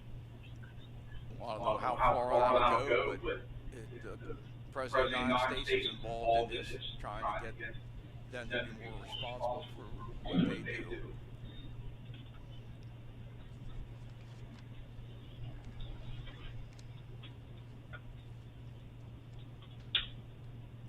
Social media posts. Some are still misinformation, false and outright lies. I usually look at most of them. Recently on April 1st, part of the DC data center in Township, Michigan, had a video and it was playing the sound. So yesterday I called Township, Michigan, spoke to the city manager, and he informed me that he knows the video, that's not even in their area. But he said they were looking at doing noise ordinance because apparently they have data centers interested in some of their area in Michigan. So they want to get the noise ordinance out. I asked them to send me a copy of theirs. I've reviewed their noise ordinance, and actually ours does not allow the maximum as theirs does. So our noise ordinance is under what they're saying. I'm not using that as a comparison, but I'm just saying we try to make it as tight as we can.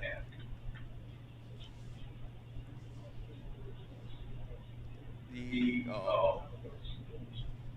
question from them, they want a copy of ours then too, but the city is aware that data center interest on the property. As a matter of fact, the one he mentioned that was shown on the video was actually a CryptoCoin data center, and that was done in 2021.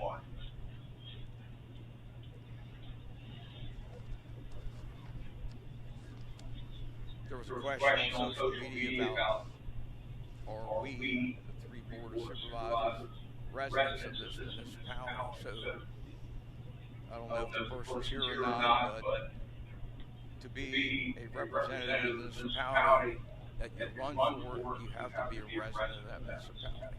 All four board members are residents of East Manchester Township, as well as our planning commission members that are appointed. They are all residents of this township. So yes, we live in the area. We're going to be abiding by the same buildings as you are. Like I said, I've read and listened to every comment, including most reasonable social media posts, as well as our responses and comments to the question. I've researched data centers, but not using AI because AI lies. I can get AI to give me all the pros and all the cons of it, depending on how I word my question. Recently, I don't trust AI because recently a family member was doing the research and got some information back that didn't look right. Question AI where I got that information, and AI actually said I made it up. So gotta watch what you rely on from AI. I was elected to represent all citizens and business owners of East Manchester Township. It is impossible to please 100% of the people 100% of the time. Legally, we must pass these ordinances because of state-mandated laws about the fair share doctrine. Also, there is a silent majority out there that we haven't heard from. I'm sure that we're not the law, three of us, as Dean already said, we would not be voting in favor of a data center in our municipality. If these ordinances pass tonight, that does not guarantee a data center is coming to East Manchester Township. If it does happen in the future, then we get to say how by our ordinance. It's a very lengthy process to get through to the final step for approval. Thank you.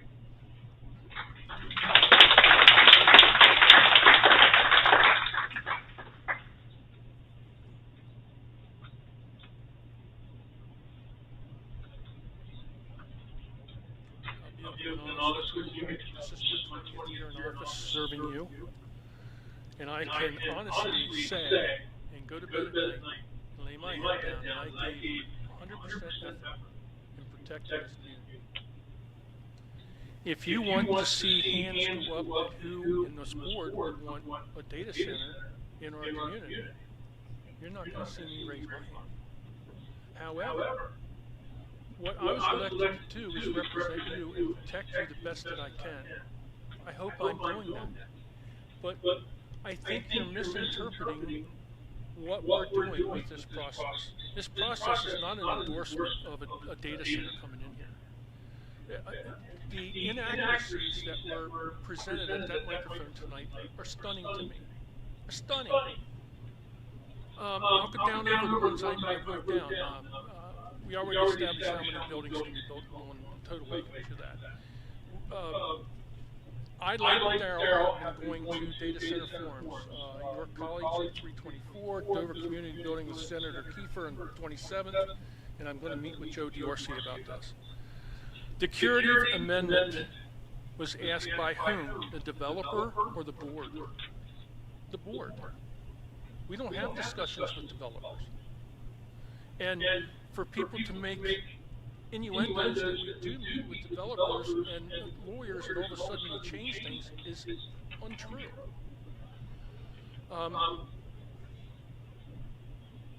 Overlay of the entire area. That means you can have a data center pop up anywhere. And we don't want that. We don't want that near your place. I understand no one wants it in their backyard. I get it. I'm there. I have an industrial area right behind me. And I feel you. However, the comment that we don't care about you is blatantly false. Meeting with lawyers and things changing false. The water coming and going, we address that in our ordinances. I got to remind you that the data center is currently planned in our township. There is none. Our job is to make sure that when one ever goes in here, it's built to the specs that we want to put for you. The noise, the vibration, all the things that were mentioned. That's why we're here, not an endorsement. We already went through why we can't say no. The assertion that we're doing it for the money, that's not true. There is no money. We don't get any money.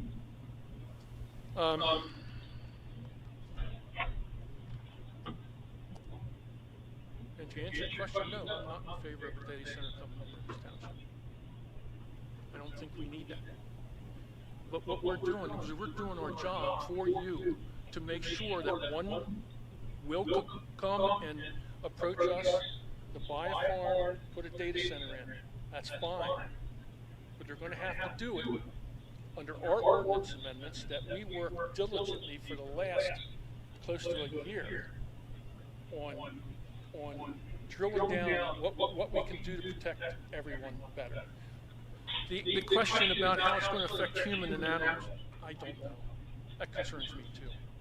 I live here. I like the deer and the raccoons and stuff, but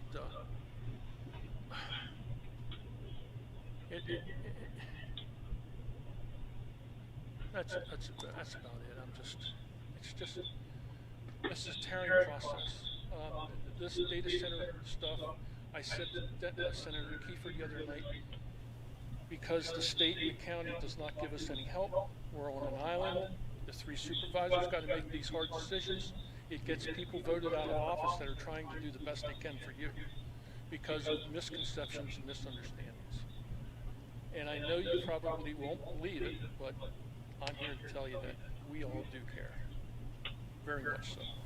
At the college, I asked a question about property values. Yeah, do you remember what they said? Use the microphone. At the York College forum that we attended, the symposium, I asked a question about real estate values, how that would be affected, and I didn't really get a conclusive answer to it. I don't know if you recall anything, Dave.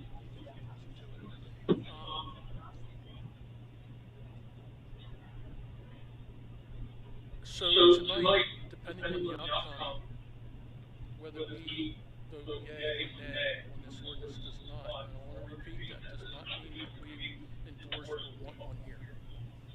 Make sure that's perfectly clear with everybody tonight. But if we don't, the curative amendment runs out, a developer could come in here, purchase a muscle farm, and put one there. Or they could go over alongside Ward Road, put one there. So what we're trying to do is prevent that. And they put one on agricultural land. Now, how do they change? Can they do that? I have read and I've done research too, and they are not allowed to. And the overlay allows that. Now, you have allowed overlay on agricultural land. Yes, That's the problem here. Why would you do that? Well, I'll let you explain that. Yeah, I think the language in the law from the Pennsylvania Supreme Court is clear, and if your ordinance is ruled unconstitutionally exclusionary, typically the relief requested by a developer when they challenge that is site-specific relief. So they pick the place where they want to build, and then they challenge the ordinance, and they request that their remedy be site-specific relief to develop there because the ordinance is unconstitutional otherwise. That's what you face, and you face as the chairman, and as you heard, a very unfair fight from a legal perspective in terms of what they're willing to spend for that development and be able to develop that site. It's happening right now in Luzerne County. There's a huge project up there that is challenging the ordinances up there. It is real, it happens, and what this board is trying to do is, in the best way that they can, and I'm trying to give them the best advice that I can give them, regulate as much as they can without crossing that line where what they do becomes unconstitutional and opens up other areas of the township, opens the township up for wider things. For example, if the setback, if we put in a 1,500-foot setback, and of course, well, there's certainly a gray area there, and I think as the board said, this ordinance can be a work in progress going forward. But if you go too far with that, the result is that the court throws it out, and then a judge determines what the appropriate setback will be. And that's the last thing I think everybody here wants is for a judge in York County or a judge sitting in Harrisburg on an appellate court to decide what the setbacks are for East Manchester Township. So we're trying to do, I'm trying to give them the best advice I can. They're obviously taking all of that in and doing a lot of research on their own to create the best product that we can have. I will also say when the first public hearing was held, just to give everyone reassurance that you're being listened to, I think the ordinance was, and that predated when York County had released their model ordinance. So there wasn't a model ordinance to go off of at that point or even to compare to. but I think the ordinance we had drafted was about 12 pages or so. I think they've added close to 10 pages of additional regulations following that initial public hearing. Plus, they changed the location of it. At that time, the overlay district was proposed where the golf course, where the Royal Manchester Golf Course is, and the other properties around there. So I know this board because I've had to do a lot of the work and repeat a lot of things because they wanted more and more. And I've had to talk them,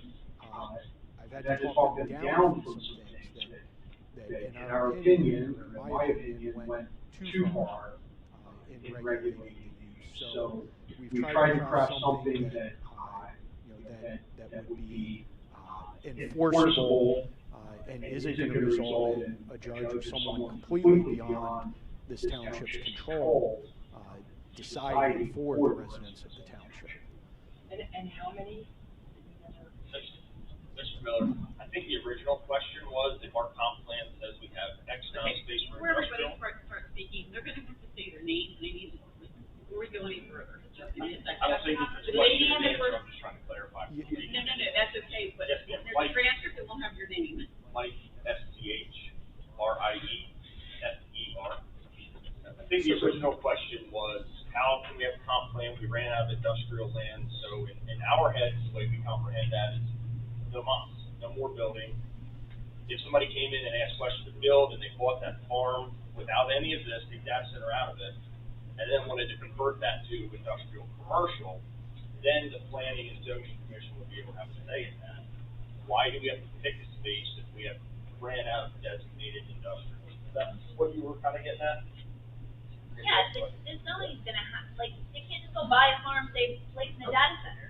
So the comprehensive plan is not the zoning, it's a separate document, it serves a separate purpose.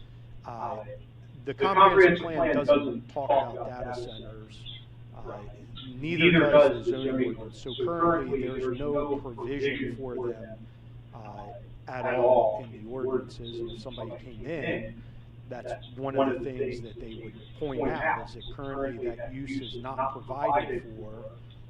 Therefore, the argument would be that it's excluded from the township as a result of that. I think what was said about the industrial district, and we have done analysis of that, the staff has, most of the parcels, almost all of the parcels in the industrial district have been developed. The remaining two large parcels have approved plans on them for development. They've already got plans to develop those for other uses.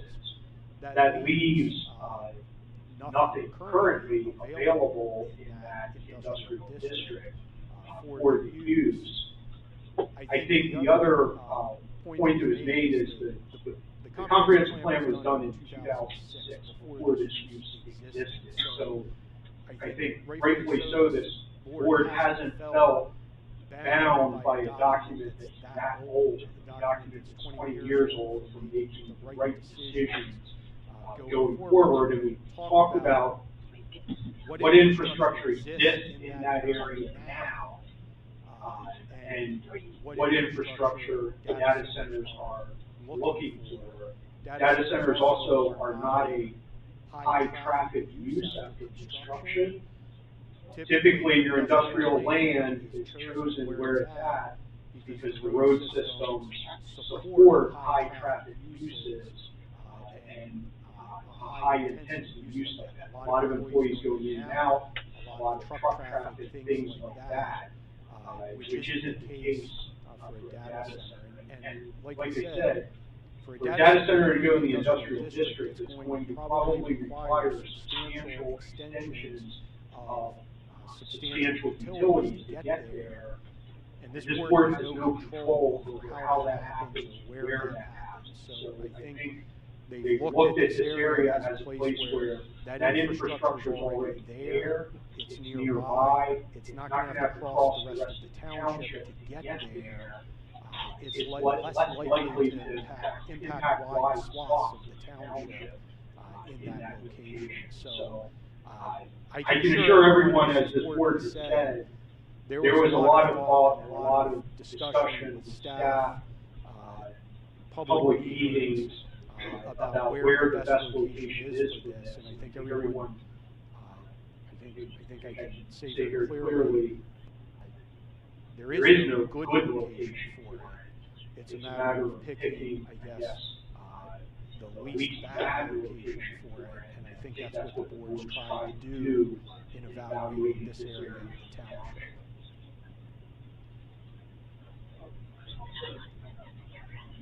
Dan Moyes, I'd like to know why, after the attorney, our esteemed colleague over there, stood up at a meeting on January 20th and asked us to move it to a by right zoning away from special exception. I want to know why that was done basically with almost no conversation. It just seems like he asked for it and we're right to do it. And that takes away our ability to have a public hearing, so that's really concerning. So that was under consideration from the very beginning. The first draft of the ordinance was done that way. What I want to be clear about is a special exception or a conditional use is not a discretionary hearing where the board can sit up here and give a thumbs up or thumbs down to the use. A special exception is not special and it's not an exception. It's a requirement that the developer come in and prove that they meet the criteria of the ordinance, the objective criteria of the ordinance. If they do that, residents can, or objectors can put on evidence, it has to be expert evidence, it can't just be speculation or conjecture. They can put on evidence that the use, as proposed, has a greater impact on the health and safety of themselves or other people that have an interest in it than a similar use would have. So you can't even say that a data center is worse than a warehouse, so we don't want it. If they meet the objective criteria of the ordinance which is laid out, they're entitled to it. The only thing that the board can do is put conditions on it as a result of that. This ordinance being 22 pages creates a situation in those hearings where those hearings drag on, a lot of times drag on for weeks, because there's so much that the developer has to prove in there. The developer still has to prove all of those things to this board, but they can do it at one time and this board can review it at one time when there's actually land development plans in front of them. If it's a conditional use or a special exception, the developer only has to show the board, they don't have to show them all their cards. They only have to show them what's required by the ordinance and come in and show them that at that stage. And then they get the approval, and then they can move on to the second stage where they show all the cards. Doing it as a permitted use with this extensive of a regulation forces the developer to come in front of this board and at one time show all their cards and put everything on the table for this board to review. All of those reviews are at public meetings that the public can attend, the public can participate in. This board has the ability under the MPC to hold a public hearing if they want to do that. This board, if they don't meet the criteria of the ordinance, can deny those land development plans. Again, if they meet all the criteria of the ordinance, they can't deny it. They can't do that with a special exception or conditional use either. So I originally proposed this to the board as a permitted use. That's the way they handle warehouses now. It's given them the ability to negotiate more strongly with the developer because everything's on the table at one time, and they can negotiate specific points that they want to negotiate, knowing everything that the developer is going to do, rather than having to do it in a bifurcated process where they only know half the story when they're putting conditions on. And by the time it gets to the supervisors with land development plan, those things have been addressed and they don't have as much power to negotiate at that point. So the board's taken that into consideration and looked at that and they decided that with the extensive provisions that are in the ordinance, it's better to handle all of it at one stage rather than create that bifurcated process, and also give the impression to the public that they can just say no to it because they can't, even in a special exception or conditional use. So if you followed any of the warehouse developments or you've spoken to any of the warehouse developers, coming through this township with a project is not a cheap or easy process. And the board's held them accountable, collected tens of millions of dollars in money for road improvements and other things from developers in order to get those improvements done. And I am fairly confident that they will do the same thing if the data center would come in.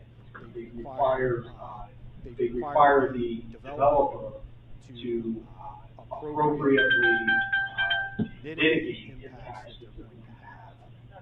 But at least under a special exception, I have the ability to retain my own counsel, to retain my own experts, and rebut them.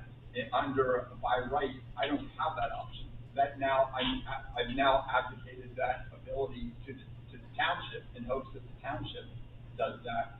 And I mean, as we've heard, I think there's a lot of distrust right now. So like, I kind of like to be able, I'm willing to put that money up out of my own pocket to hire that attorney, to retain those experts, to kind of rebut that, as opposed to just hoping that the township does that. You first of all, and let me be very clear about this, you absolutely have the right to have an attorney be at the public meetings where the plan is considered, and have experts there and give public comment on those plans and submit expert reports on those plans, whatever you're interested in putting on the public record. The board has an obligation, they have to take public comment before taking action on something. The only difference is there's not a formal public hearing that takes place. In addition, you also have the right to appeal from any decision they make. So you still have that legal recourse going in this direction.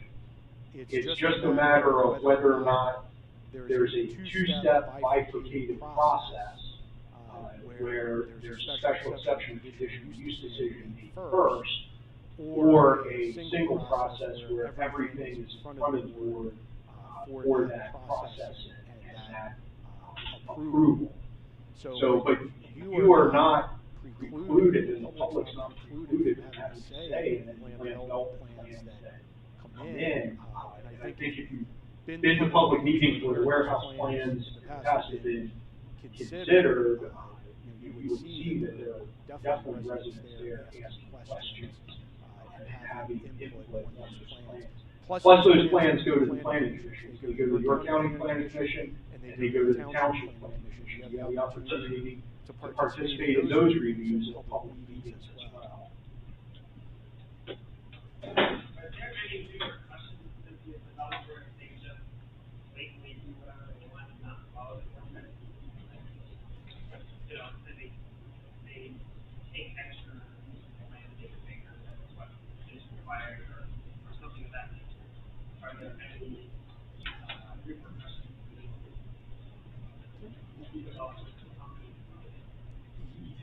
Yes, and I remind people as well, the standards that are in the ordinance aren't standards that die at the point they have a land development plan approved.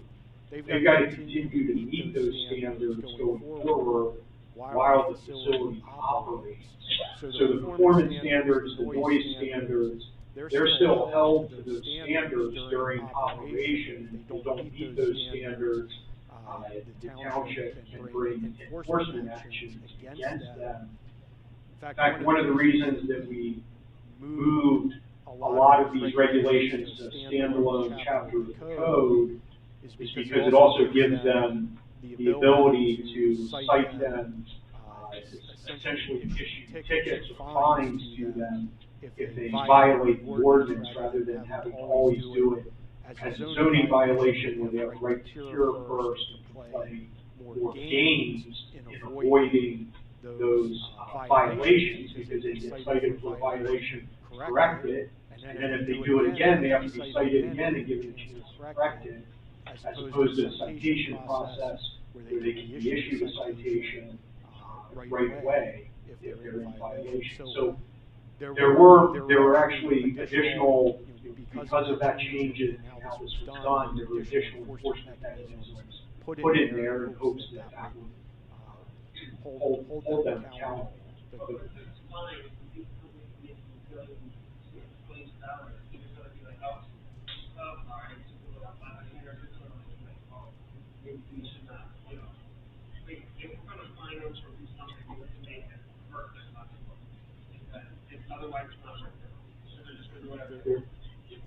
There are remedies for equitable relief if it's ongoing violations that they continue to do, and you've exhausted other remedies where the court can order them to stop doing things.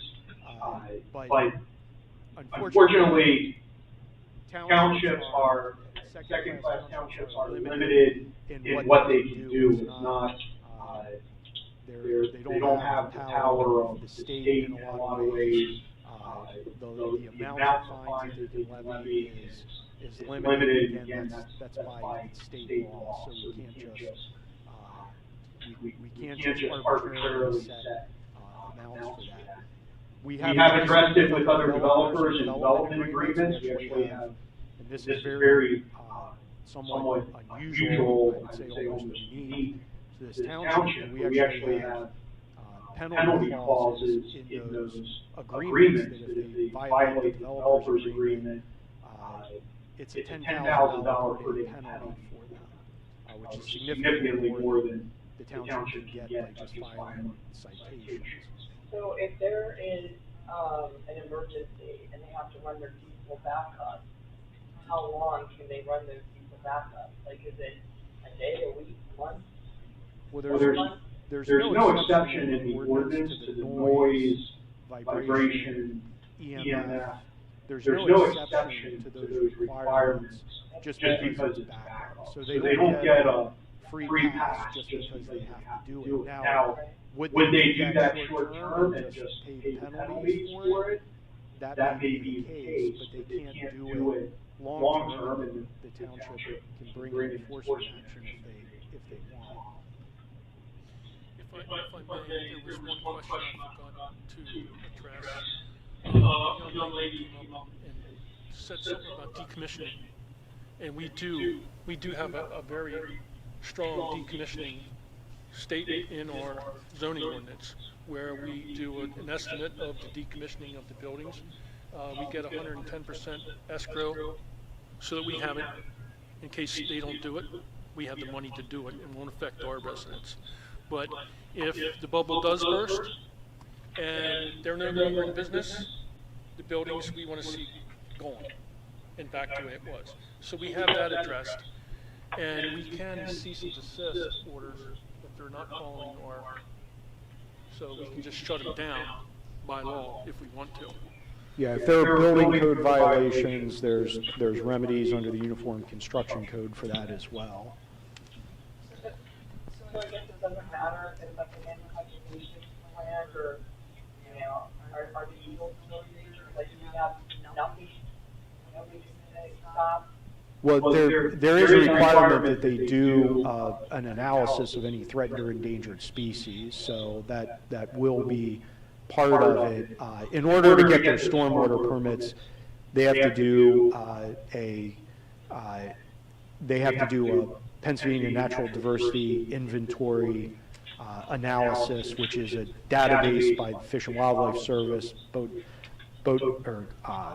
Fish and Boat Commission, DEP, Department of Conservation and Natural Resources, as to what any threatened or endangered species habitat may be on that site. So that would be one thing that would have to be taken into consideration, most likely.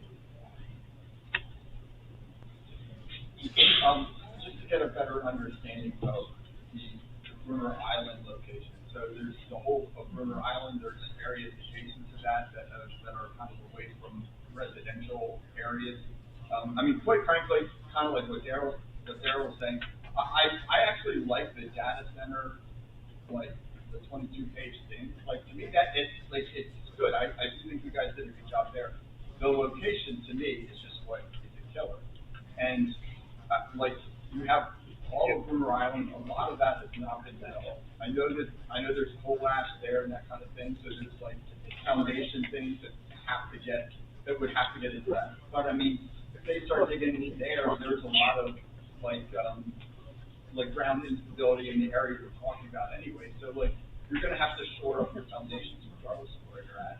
So I guess my main concern throughout this entire process is why can we not put these buildings, Bruner Island or somewhere? Like, have we even talked to Talent Energy? Like I know this location basically came up because Mr. Dahlmeyer came up and said, "Hey, we want this on my property. I want to sell this land and get rich."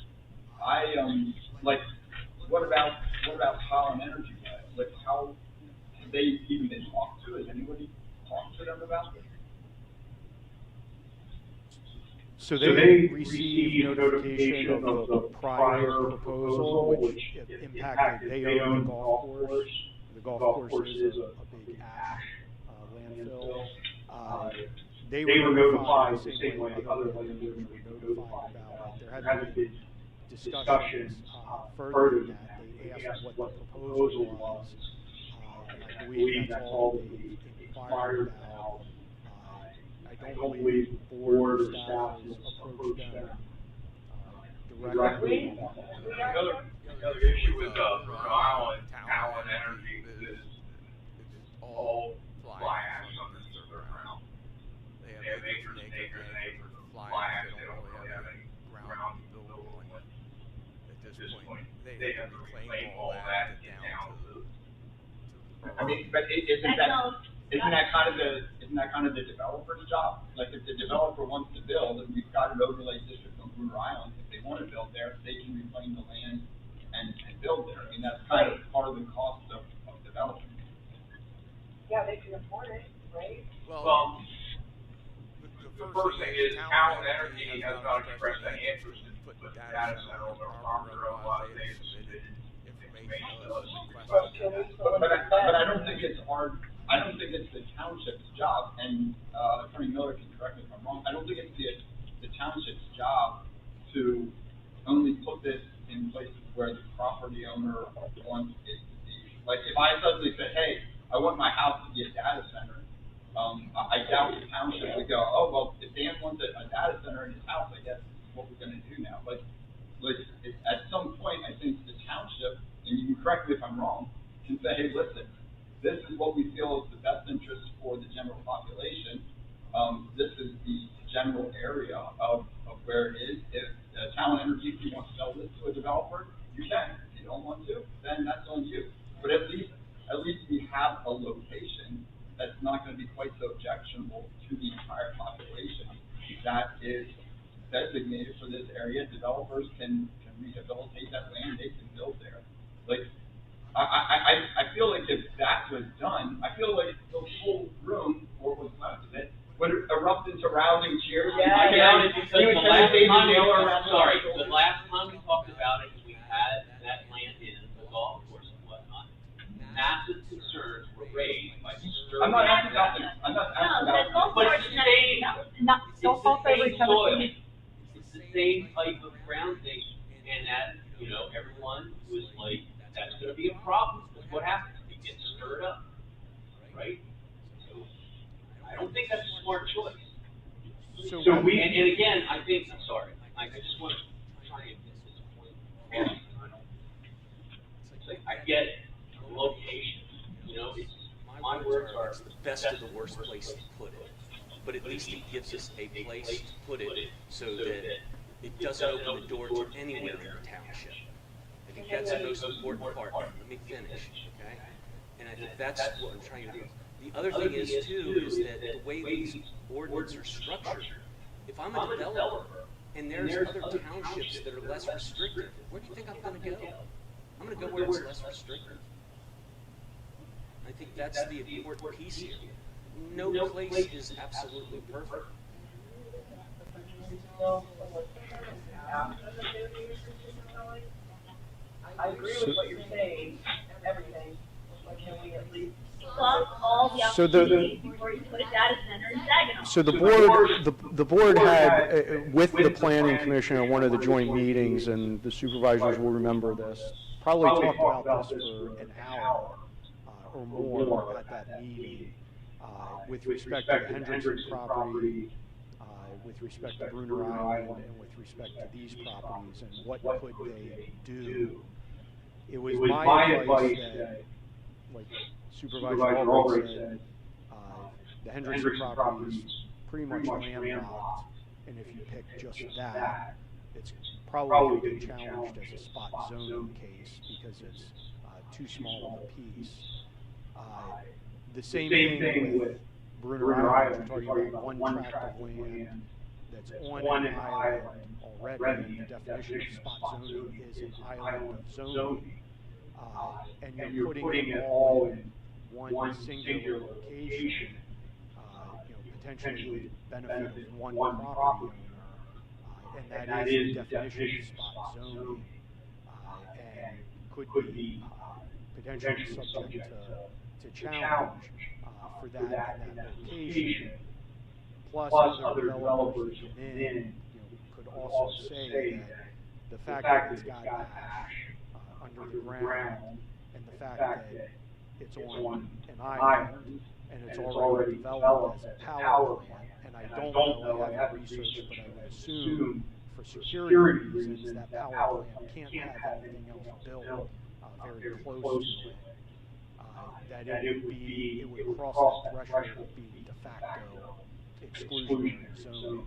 In other words, you allow for somewhere that it looks like the area map could fit a data center, but there's probably a multitude of reasons there why that just won't actually work or ever happen at that location. So it was my advice as well that that singular location wouldn't be appropriate either. In fact, what we talked about is if you were going to put the Hendrickson in a data center, you'd actually have to make a U-shape and include Bruner Island at that point in it. And I think the board made the decision that they don't want any additional areas allowed. They want the area that will allow and reasonably hold one, and they don't want to open it up further than that. There were two additional property owners asked to be joined in that area, and the board did that, connects them up. My opinion was that makes it even more bulletproof than kind of a spot zoning challenge, because now you have I think 5 total parcels that would be in the zoning district. So, how many data centers would that meet potentially with that area where the Bakers with the adjoining parcel? Like, how many can you squeeze in there? Well, it's with the setback and the shrubs and trees and whatever. Yeah, with the 500-foot setback, they still need 25 acres for each data center. And there's certainly so for every 100 acres it'd be 4 buildings. That's simple math. Okay, but that requires the builder to go in there and level that ground, and the topology may not be, again, economically feasible to do so. But simple math, Yeah. Thank you. The land's flat, Can 4 per 100 acres. Can we change the setback to 750? Is that still, we're working with you, but we want it more than 5? My opinion is the setback that's in the ordinance is already greater than the model ordinance. In my opinion, the board, as soon as you go over 500 feet, you start to get in that gray area where you're kind of rolling the dice. You may be right about it, if you're wrong about it. Again, there's someone sitting somewhere else who's going to decide what the setback actually has to be.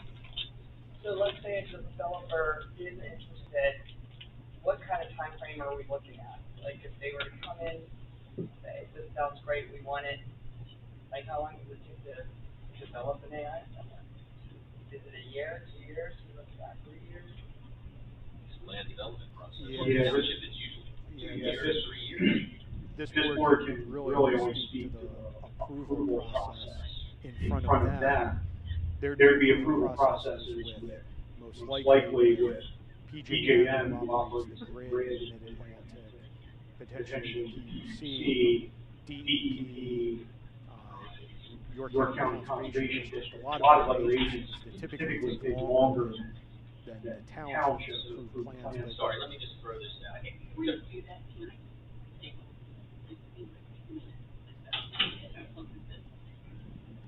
Put the clock on.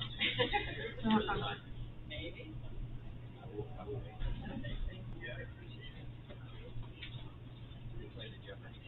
Are you close enough, Tammy?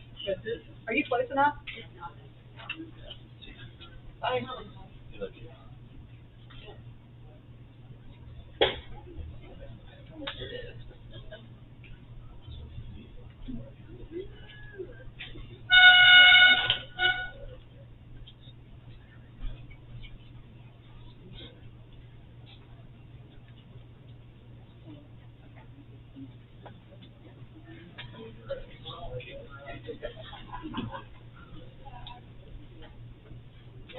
We're going to be a target.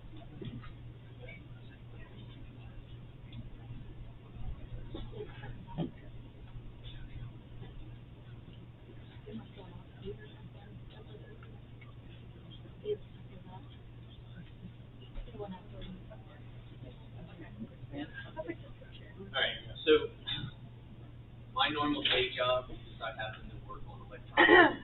Mike. Sorry. No, I'm Dean. Dean. Oh, no. Alright, is that better? Yes, thank you. So for those of you that don't know, my normal day job is working on East Pass. I've been doing it for a couple of decades. So in Northern Virginia, there was a public-private partnership. What that means is they basically let the developer run as fast as they can. Okay? And so when I joined that clubhouse, they had already started some of the planning pieces, but it took them over 3 more years to get to the point where they could actually start moving dirt. Okay? And that's a public-private partnership where, you know, in this case, the state government was benefiting from the effort and labors of the developer coming in to do that. This data center, in my opinion, would not be a public-private partnership. And so again, it could be, but again, the ordinance, you know, when they're talking these hyperscale centers, they're not talking 300,000 square foot buildings that cover 7 acres. They're talking million plus, multiple millions of square feet, like the warehouses to come in. And at least we're preventing that particular piece. But, you know, we have our timeline of approvals, but the developer's got a whole bunch of things to go through, not just us, but all the external things that the attorney mentioned. So that timeline's very dependent on people well outside of us. I hope that helps. It does help. Like, it's really scary. A lot of us are already, you know, talking about moving. But where do you go? They're everywhere, right? Nowhere near 3 Mile Island, that's for sure. If you what I said earlier, I grew up in this township. I moved away, lived over in Dover for a while, lived in Manchester Township, and I came back over 10 years ago. And I've said it in numerous public meetings, and I'll say it again. I said it when I was sitting on that side of the fence. You've heard me tonight, say it one more time. If I would have been smart and looked at the township website and read, you know, the comprehensive plan, I understand the data center's not in there, okay? Tweak when someone died. But they did exist when that comprehensive plan was written, just not AI data centers. I wouldn't live in the house I live in, which is within spitting distance of Chairman Nail. Okay? I'd probably be in the township because I grew up here. I love the area much like you all have said. It's a great area. It's close to everything. It's rural. You know, but when I grew up here, there were no stoplights. You know? Yeah, it absolutely was. But unfortunately, change happens. Why does change happen? Technology improves. We're all, you know, involved in the process. We use this stuff every day. And, you know, even though I work in technology, either. Okay? But it's here, it's happening, and it's moving forward. So the only thing we can do is be proactive. And if someone shows up, these are the rules that you will play by. Is it perfect? No. I agree. I wouldn't want to look out my back door and see stuff either. But where else do you go that doesn't put the township as a whole at risk? And I think that's the important piece, you know? And again, I don't know how much more we can say. I think we've worked as hard as we can on this, and as we move forward, if new information comes about and we can make a change to tighten stuff up, absolutely. I like that it's open and we can make changes. It's a learning process. I mean, again, having sat out there where you all are, I learned an awful lot by showing up at meetings. And generally they're not well attended because the issues aren't these lightning rod issues like this is. And I get it. We're all passionate about where we live. We moved here for a reason. I don't know what words to say. I hope it helps.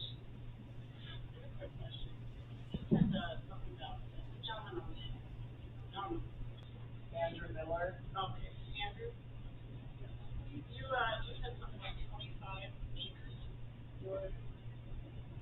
That's the minimum lot size. They can't go one. Lot size for the. Yes. So they can't go one parcel smaller than that. So they need 25 acres in order to build that, I understand. To do one building, yes. For one building. And how many acres are in that little lot? 300, I think. Now that goes from where to where? It was in the. 25, I don't know about the 4.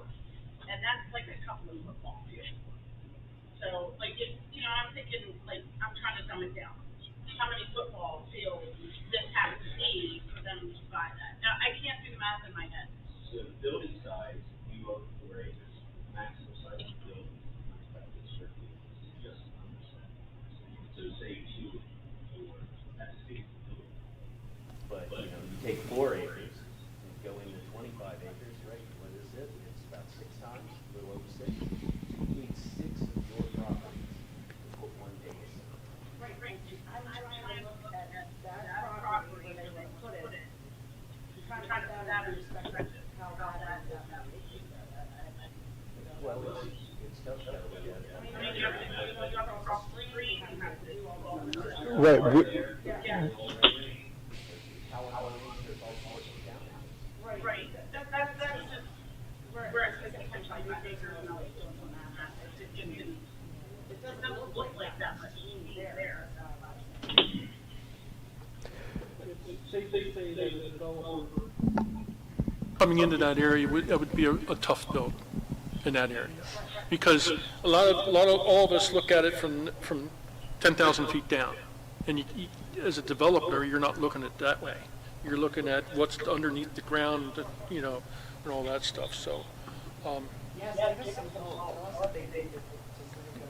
There's a really attorney sitting right there to sell this to me. Not the one. No, I know.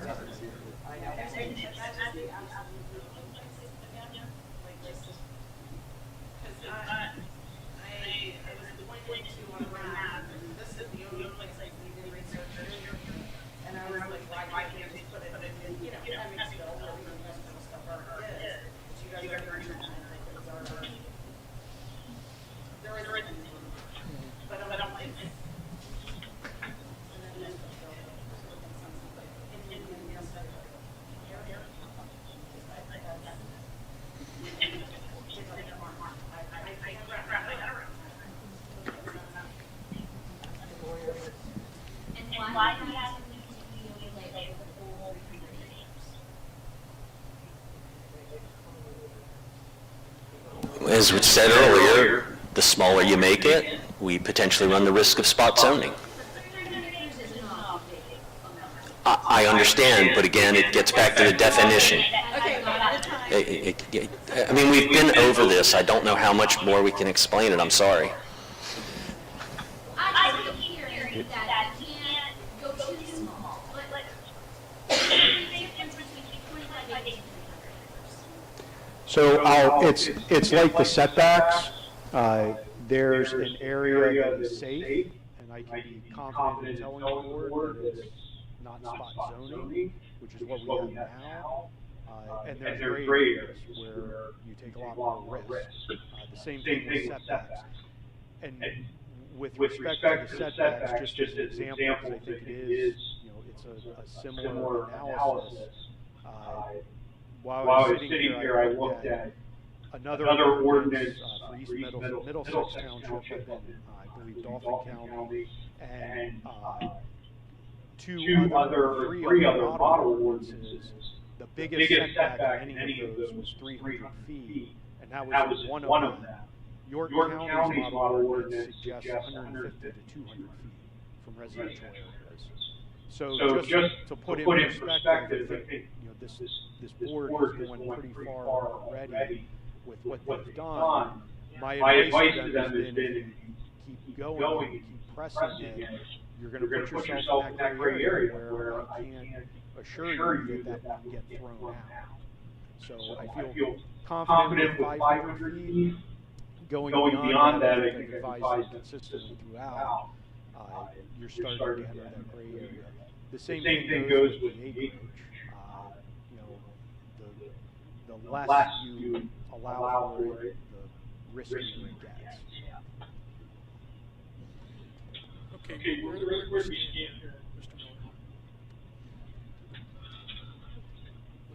Miller? So I think the board can close the hearing at any time they want, and the ordinance has been advertised for consideration this evening if the board wants to then consider and take any action on the ordinance. Again, the curative amendment protections that you passed expire in 10 days from now. So I'll make a motion that we close the public hearing on ordinance 2026-2 and ordinance 2026-3 at 8:37 p.m. That's what my computer says. 8:37 p.m. 8:37 p.m. I'll second that. Okay, we have a motion and a second to close the hearing. Any further discussion? All in favor, say aye. Aye. Opposed, same side.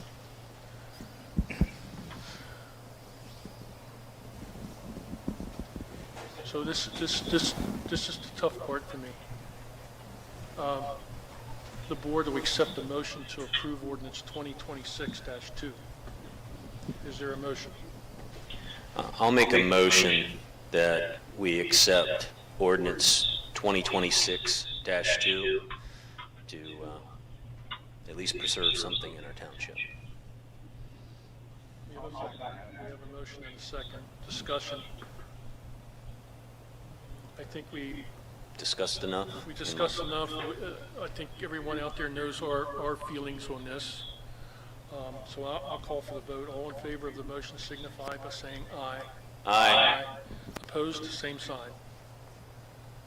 That vote is 3-0. Moving on to 2026-3, I'll accept a motion to adopt that ordinance as well. I'll make a motion to accept 2026-3, the ordinance. I'll second that. And that's adopting Chapter 83. That's the ordinance itself. So I have a motion and a second. Is there any further discussion? The only thing I can say is ethically, I have to go along with this. Otherwise, I'd be in violation of state law by not allowing it. And I'm going to echo what Mr. Albright said. The reason why these motions are on the floor is that we're doing this to protect the many, not just a few. And I'm sorry I have to say that. These decisions carry a lot of significance and weight for us. This is a whole new world. And any other discussion? I've said my piece. All in favor of the motion signify by saying aye. Aye. Same, opposed, same sign. It's 3-0. I'd like to make a motion to authorize the solicitor to publish a notice of municipal action enacting the ordinance 2026-2 and 2026-3 pursuant to section 108 of the Pennsylvania Municipalities Code to provide notice and opportunity to challenge the enactment of the ordinance based on any alleged procedural defects. Go ahead. No, I'll second that motion. You have a motion and a second. Discussion. Seeing none, all in favor of the motion signify by saying aye. Aye. Opposed, same sign. Motion carries. One last thing before we adjourn the meeting. It's right there, and I'm so emotional about this. This is just the beginning. If and when we ever do get a developer coming in to more or less negotiate with us and what goes on, I hope everyone is at those meetings where your input was very valuable. I think we demonstrated that by the 22 pages question and answer that we gave the last time. We do listen to you, and we do change these ordinances for you, not for a developer lawyer. And I'm honest when I say that. The only advice we receive on these is from this attorney. And I'm sorry it didn't turn out the way you hoped it would be tonight, but I'll make a motion we adjourn the meeting. All in favor? Aye. Thank you all.